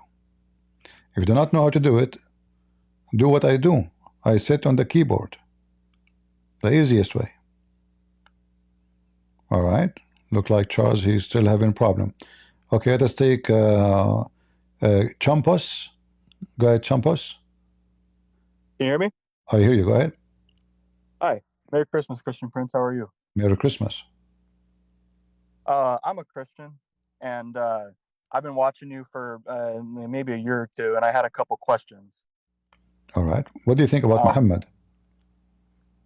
Oh, I think he's an evil piece of dirt. The stuff that you talk about, and I kind of cross reference what you say. All right. Because I don't like to take anyone's word for I don't like to take anyone's word. So I check it. Very good. And he's evil. He's an evil person. Exactly. So what is your question, brother? Go ahead.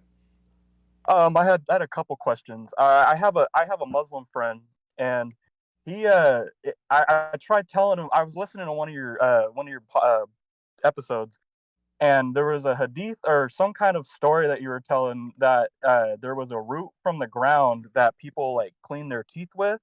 And if you make fun of the root, it comes out of their mouth or something. And I was telling him this, and he didn't believe me. So I was trying to figure out what the hadith number is so I can tell him what it is, because I tried looking it up and I couldn't find it. Yeah, I will find it for you, but it's going to be in Arabic mostly, not in English. But you can use, I mean, these days it's easy to use Google Translation or software. I will find it for you. Actually, I can even play a video of it. But let me see. Let's see.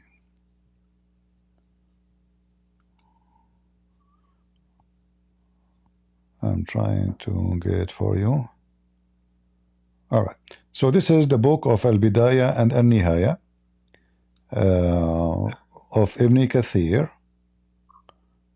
I will give you the link in Discord, and I will show it in the screen. But again, you have to use what? You have to use Google Translation. All right. And then you can read it. So the guy, he put the miswak in his anus, and then because he made fun of Allah, he made him give birth to a rat. So this is the book Al-Bidayah and Al-Nihaya, and this is translation in front of us here. The beginning of the end, Ibn Kathir, chapter 17, or volume number 17, sorry, page number 469. So here is speaking about what this guy he did. If we go down, it should be here. All right. So this guy speak about this man. He said, I'm going to push it. This is the miswak. It doesn't even deserve even to be in my anus. And then he took the miswak and he put it in his anus. And then he put it in and he took it off. However, but after 9 months, as we see here in translation, do you see My this? God, I will not wait until the exit. Is it on YouTube? Say, he left his Oh, hold on, let me show so it he here. took a siwak and put it in his outlet, then took it out and stayed for 9 days. Oh, no, I see it. Okay. You see it? So the guy who took the miswak, he pushed it in his anus, and then after 9 months, not 9 days, he gave birth. So here in page number 471, it says, after 9 months, he gave birth to a rat or a child. He looked like a rat, and he have 4 legs, and his head is a head of a fish, and his anus is an anus of a rabbit. Let us translate. Here we go. Months, and he gave birth to a boy with the appearance of a rat, with 4 legs, a head like the head of a fish, and an anus like that of a rabbit. So obviously it's a true story, and Muslims never lie. Good? So Muslims believe this? Oh yeah. Not only believe it, they will kill you over it. Oh my God. Yeah. I mean, obviously it's true. Not only this, I mean, the story continues. It says, and then when he gave birth to this animal he shout 3 times. And then the daughter of this man, she came to this newborn baby who looked as a rat. He have the When he anus put of a it rabbit. down, that animal And she shouted smashed 3 the times, head. and that man's daughter got up and crushed its head, and it died. Oh my God. True story, yeah. I was there actually. I saw what happened. The guy, he put the thing in his anus. I remember the name of the movie was How to Put a Miswak in Your Anus. And then Allah, right away, I saw a thunder in the sky. Allah got angry. You disrespect the miswak. I mean, you see how stupid this religion is. People rape women, Allah don't make them. He don't punish them like this. They rape children. In fact, Islam encourages raping children. Allah don't punish them like this. But a guy, he made fun of the miswak. What is the miswak? A piece of wood. And he inserted in his anus. Allah, he made him give birth to an animal, and this animal have the description or the look of a rat, and he have a head of a fish, and he have the anus of a rabbit. I don't know how the anus of the rabbit look like, guys. Is it something special? No comment. Thank you, brother. Merry Christmas. Merry Christmas. All right. Okay, let us see. Next. Muhammad's stories is endless. Fatih, are you there? Yes, I'm with you. All right, go ahead. Finally. Thank God. My name is Fatih Okodoro, is a Yoruba name from Nigeria. I've been watching your program since 2010, 2011, thereabouts, and I've learned a lot from you. This is what I do. I convert most of your videos into Yoruba language, and I use it to engage Muslims and educate other Christians. Fatih Okodoro is the channel name where we use your videos in convert it to Nigerian language to engage Muslim, and it has been wonderful experience. People living Islam and Christians getting their faith established. God bless you, really good for what you have been doing, and the strength of the Lord will continue to be with you in Jesus' mighty name. But here is the question I have for you. Sir, before you ask the question, brother, before you ask the question, know you can post. Father, you don't hear me, maybe. You can post your channel if you want, so anyone is Nigerian can go and subscribe to you. All right, feel free to post your channel. Okay. All right. Okay, I will do that. All right. Thank you. God bless you. Now, all we know is the person who impregnate a woman is the father of the baby. But according to the Quran, Surah 66, Ayah 12, Allah breathed into the I don't want to use foul language, into the private part of a woman. And yet, we see Muslim denying the father. We see Allah denying the fatherhood of Isa ibn Maryam. I don't know. Why will Allah deny the sonship of Jesus from the Quran? God bless you. Thank you very much. God bless you, and thank you for your work. Take care. We need more people from Africa to spread the truth about the false Islam, because Muslims are targeting African. In fact, this is a very white supremacist garbage cult. We have tons of stories how Muhammad disrespect and insult African, making fun of them. In Islam, in case you do not know, Satan is black. Satan is Ethiopian. Satan color skin is dark. The black stone was white like milk, but sin made it black. which mean Muhammad saying that when you commit sin, you turn black. The Quran says, يَوْمَ تَسْوَدُّ وُجُوهُ وَتَبْيَضُّ وُجُوهُ. The day Allah will make faces black and will make faces white. Who are the black? All those who reject Islam, Allah will make them black. And all those who accept Islam, Allah will make them white. Which mean you are black because you are bad according to Muhammad. Not only that, the filthy Muhammad, he said that when Allah created Adam, he struck him in his shoulder, and from his right shoulder the white offspring came, and he said to them, to those who they are from the right shoulder, you go to heaven and I don't care. And for those who they are from the, and he struck the left shoulder, and black offspring like circle came out, and he said to those from the left shoulder, which means the black, you go to hell and I don't care. How in the world that is from God? And then they say to you, Islam is for everybody. Islam against slavery. When Muhammad, he owned tons of slaves. Jesus never owned one. Peter never owned one. Paul never owned one. Jesus don't even own a donkey. Muhammad, he used to take 5% of every spoil, including women, children, slaves, money, gold, silver. Islam is the devil itself. Who's next? Who's next, guys? Yes, Merry Christmas to you, CP, and to everyone else. Merry Christmas. Merry Christmas. Yeah, I just wanted to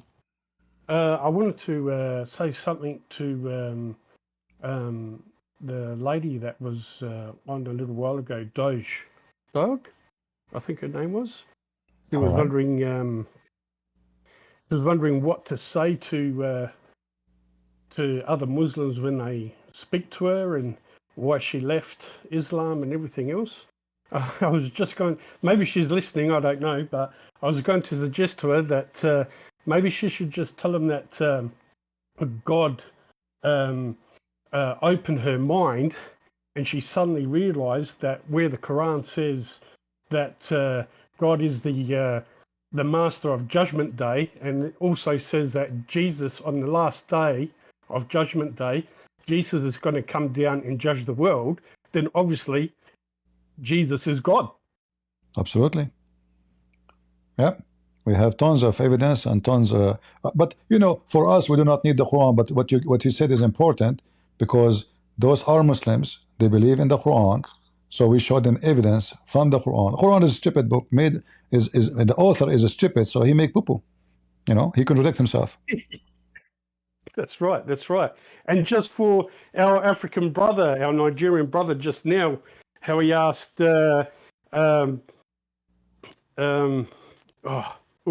he asked just now about how evil it is and everything, the Quran, and that he shouldn't forget that the work of the Antichrist and of the devil is to convince everyone that God never had a son, Jesus isn't God, right, and that Jesus never existed. So that's why Islam and Allah is the devil, and obviously Muhammad is the Antichrist. All right.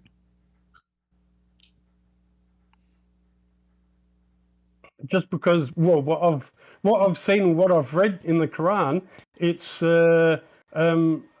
totally opposite to Jesus's teachings. Yeah. Your voice is cutting.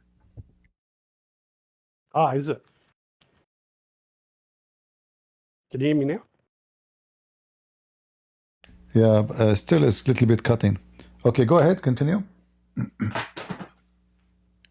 Yeah, I just wanted to ask you, where I read sometimes in the Quran, like some translations, and when I watch your live streams and everything, some of the translations they speak of they call it the day of resurrection, right? Now, I'm trying to understand in the Quran itself, right? Where does Allah or Muhammad resurrect anyone? Muhammad resurrect? Yeah, did Muhammad resurrect anyone? No, did no. Allah resurrect anyone? No. The Quran mentioned only Jesus resurrecting people from death, no one else. Muhammad never. Yeah, but the Quran says that all those miracles Jesus did by given to him by the power of Allah. But we know that this is a claim have to be proven, because I can say, well, I am the one who gave Jesus the power. Anyone can say that. Talk is cheap. But what the Quran confirmed that Jesus can do so, and obviously Allah cannot do so, because Allah could not bring Muhammad himself into health. Remember Muhammad, he was dying because of poison, as Muhammad he confirmed himself from his mouth. So if Muhammad God could not save Muhammad from dying by poison, how Allah can even resurrect anyone? Here we go. This is the most beloved person to him, dying by poison, especially the Quran saying, if Muhammad, and cutting his artery, and the Quran saying, if Muhammad fabricated verses about us, Allah will cut his artery. So how Islam can hold itself together by saying such a thing? If Muhammad is a liar, I'm going to cut his artery or aorta, and this is exactly what happened to Muhammad, as the hadith show us. This is a chapter 69, verse number 46. If Muhammad is lying, verse number 45, Allah will seize him from his right hand and will cut his artery. Muhammad, he ate the poison with his right hand, because Muslims have to use the right hand only to eat. And the hadith confirm that Muhammad is dying because he feel that his aorta is being cut off. All right? But anyway, today we want to focus on the Christmas. Let us leave the garbage of Muhammad for other time. All right? Excellent. Yeah, no problem. You're anyway, thank you very much. Yeah, appreciate all you do, and today's the day of giving, and thank you for all your work that you do throughout the year and for the years to come. And also, every time when you drink tea for your throat, try to drink chamomile tea with a bit of honey and lemon. Thank you, brother. God bless you. Take care. God bless. Bye-bye. All right. I think Sandy was next. Go ahead, Sandy. Are you there? Yeah. Can you hear me? Okay, go ahead. God bless you, brother, and Merry Christmas. And all my brother, my sister there, Merry Christmas. Merry Christmas. Because God is good. And if anybody said, oh, don't celebrate Christmas, think about what they're doing in December right now, right? Mm-hmm. How much Islam hate Christmas and how much hate Jesus Christ. So don't be deceived. December is our Christmas for our Jesus Christ. And don't forget, Lord is good. Amen. And Jesus never leave us. I love you guys, and God bless you. And a Christian Prince, Merry Christmas, brother, and God bless you. You're doing a good job. Thank you. God bless. Merry Christmas. Amen, brother. Thank you. Sad? Hello? Hello? Hello? Hello? Do you hear me? I hear you. Are you happy or sad? No, my name is Daniela. This is the account of my son. Oh, okay. Because I didn't know how to call you anyway. All right, no problem. I have a question. Nobody can answer me. Where will we live later? Like in the new earth or in the new heaven? Because the Jehovah Witnesses, they told me we will live in the new earth. But other Christians, they told me, no, we will live in heaven. So in eternity, like when we say heaven, the earth. Sister, when we say heaven, what heaven is? What do you understand when you say heaven? Like when we die. Okay. When we die, what I understand, we will go to heaven, and then after the resurrection, I think there will be a new earth and a new heaven.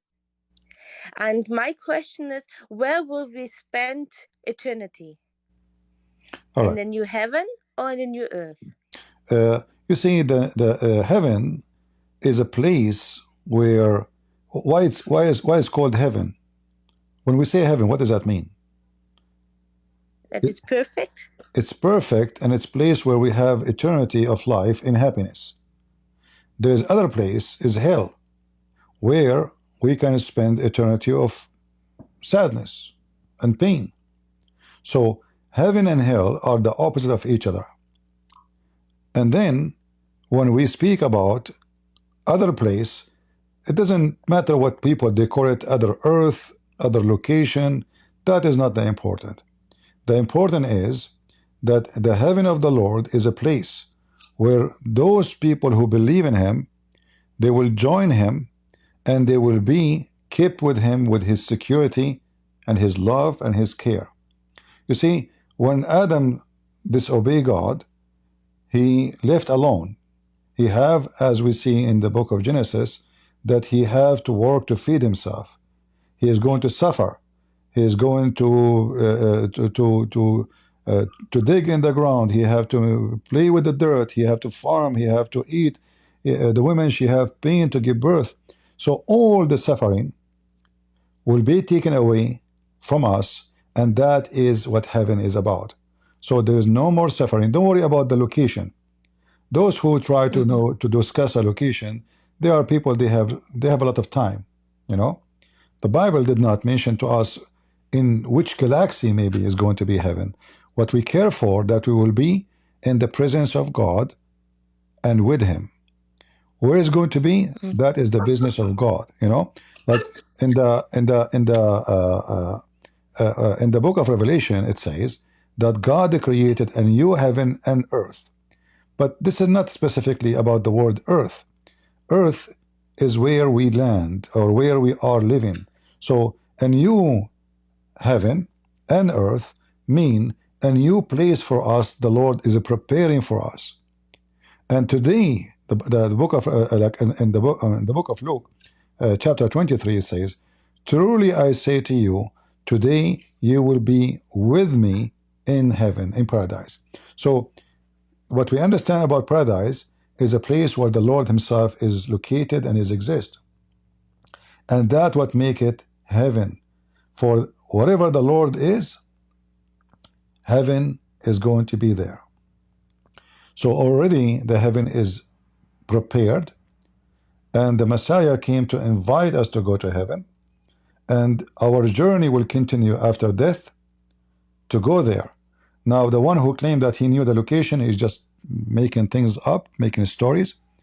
That is God command, and that is God power. I advise you not to listen to those people because they are bringing confusion.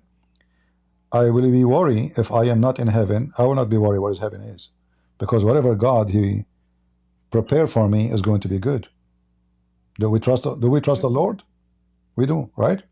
So where is the heaven is not important. The important is there is heaven, and we will be there. Okay. All right. Okay. Thank you. You're welcome.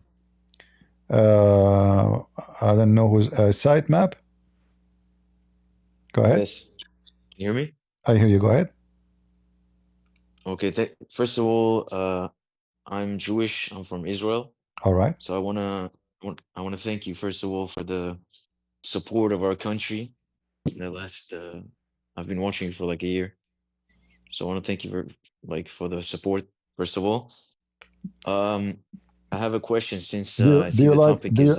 Is it okay for you as a Jewish to wish me a Merry Christmas? Yeah. Of course. Merry Christmas. Thank to you anyone, very much. Thank you. Here. Yeah, I like to hear it. Okay, thank you. Yes. So since the topic is Christmas, I was gonna ask something about Islam, but I'll ask something else. I want to know what you think about. I saw today in the news that the new Syrian terrorist government or whatever they are, they announced that Christmas is like an international holiday in Syria. Is that like Takia, or are they actually like more Yesterday, less yesterday, Islamic? I don't know. yesterday we showed the Muslims burning Christmas trees in Syria. You know, I don't know if you saw it. And those videos spread around the world. And now those terrorists, they knew that will give them a very bad image. So they have to give themselves, let us say, like, we are not what's happening. This is not us. So we don't trust them. So first of all, we are not waiting for them to say if a Christmas is international or not. Christmas is a Christmas, you like it or not, it is. So they are trying to give themselves protection, as you said, taqiyya. We don't trust them. And I want to have a warning for Israel. The Turkish army made an agreement already. Erdogan, he announced that the Turkish army will start moving into Syria under the title of consultant to establish Syrian army. So I have a warning for Israel. Erdogan is going to be next to your border.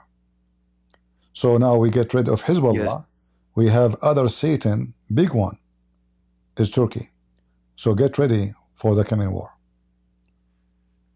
Yeah, I noticed that. It seems like, unfortunately, here in Israel, we don't really focus on the root cause, which is Islam, which is kind of unfortunate because that's the main drive of this entire war for years. And you know, unfortunately, here they teach you in schools peace, like it's just extremism, and it's nothing more than that. No problem. We know I that. think there's a little bit of change. But you need to tell your people that Erdogan is coming to your borders. This guy is the devil himself. So teach a school, not teach a school. You know what happened during the war with Hezbollah. Erdogan, he mentioned many times that he should do something against Israel. And now he will get the opportunity. The Israeli army right now is 25 kilometers away from Damascus, the capital. Erdogan will send his army, his troops, all the way to Damascus and all the way to the borders. And he will try, the whole plan is that they will put a puppy, the same as Putin, he have the president of Belarusia as a president, but the real president is Putin. The same as the president of Chechnya is Kadyrov, but the real president is Putin. The boss is Putin. So now they have a new toy. They will try to make it shiny, try to make it look civil, and they are not Al-Qaeda and they are not terrorists. But we know that this is all is the Muslim Brotherhood. Qatar opened their embassy. Turkey opened their embassy already, and they are sending their soldiers, and now they are attacking the Kurdish. And this is another issue. Israel should support the Kurdish because that's what would make balance inside Syria. If you leave the Kurdish to die, you just open the way for Erdogan to come all the way to Israel. Yeah, I agree. And it's also, isn't it kind of insane that Turkey is like a NATO member and US is supplying them with weapons, and even before the war, we actually had like tours into Turkey, and now they've just turned completely. I mean, they've always been, but it's just crazy to me that they get support from the Western world and they're part of NATO. Anyone who do tourism in Turkey is an antichrist, and he is anti-Israel. Because by doing that, and sadly, many Israeli, they are stupid. They don't know that when you support your enemy, you know, you spend your money there, you are arming them. The money you spend there is going to be used to kill you later. So an individual who is little bit, intelligent, he will not go to the land of the enemy and spend his money there. That is an act of foolishness. But anyway, we wish Israel the best, and we hope they will prepare themselves for the coming war. I believe now Turkey is more dangerous than Iran. They might have different agenda in the appearance, like those are Shia, those are Sunni, but both of them, they shout death to America and death to Israel. One, he say it loud, and one he say it in his heart. But doesn't matter. The one actually who say it in his heart is more dangerous than the one who say it out loud. All right? I agree. All right. Thank you, you my very friend. much. Thank you. God bless you. Thank you. Bye-bye. I hope that Christmas will bring many things to your life.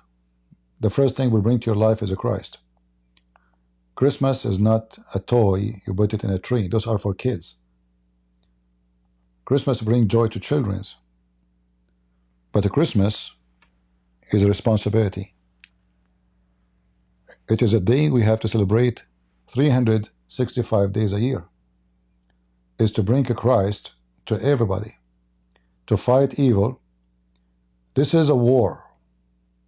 This is a war. And the war between peace and war never end. We are the people of peace. Our Lord is the Lord of peace. And this is why we stand against the evil God of war, Muhammad.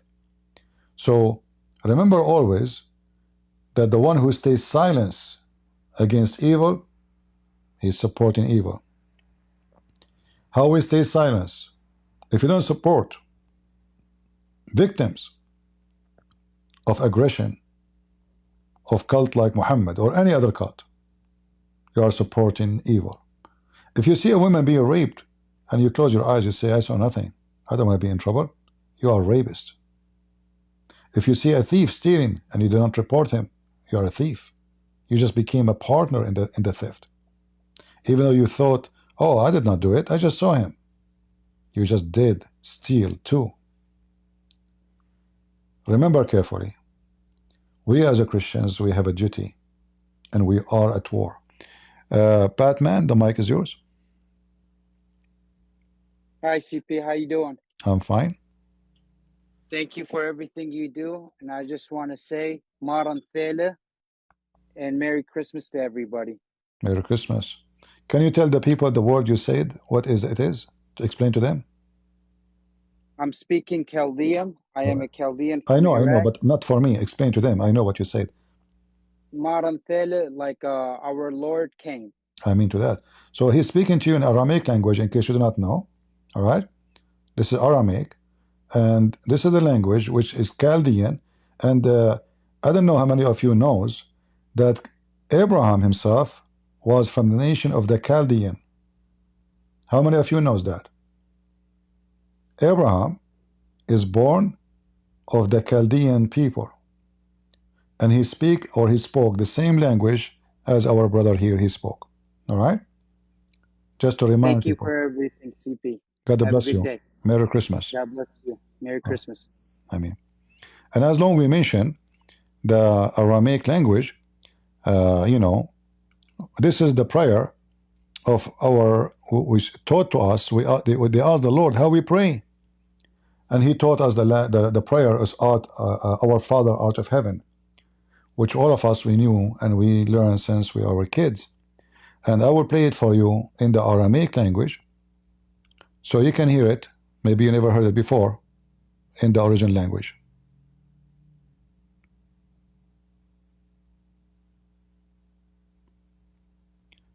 Look like the video is muted.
العالمين آمين.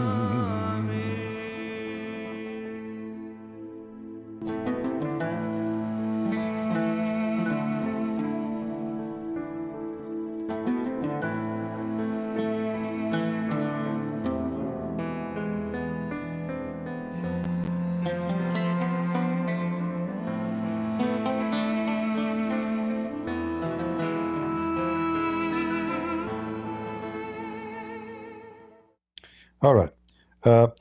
Like in case you want to learn this prayer in Aramaic, in fact, there's you can search online. You can find many websites.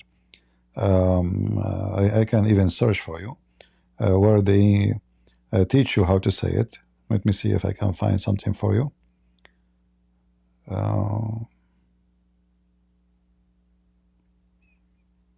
Let me see this video here. All right. In Bangladesh at that time. Yeah, I don't know. Someone is. I'm trying to find your website. You can find by yourself. You can search for Our Father Out of Heaven prayer in Aramaic, and you can read the text and you learn what each text mean and how to pronounce them. You know, like here. Actually, I found a website here. Let me post it for you.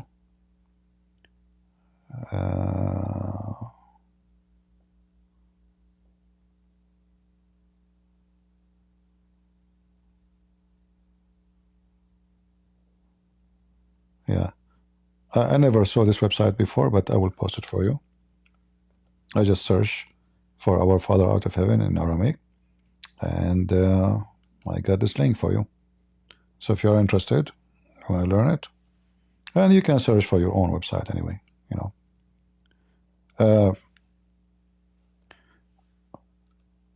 I wish I can stay longer and way more. I'm here already for many hours. And I'm so happy to be with you guys. I will try my best to come back again. I don't know if tonight or tomorrow. Maybe tonight is too much for me to come back again. But I'm so happy to have all of you, to receive many calls from many family members we hear, because we are a family. You know, you hear people, you know, saying to me, like, you know, drink this and drink that for your voice. You know, this is showing you how much care we have for each other, even though I don't know them, I never met them, I never saw them, and maybe I never spoke to them before. So Christ make us in love.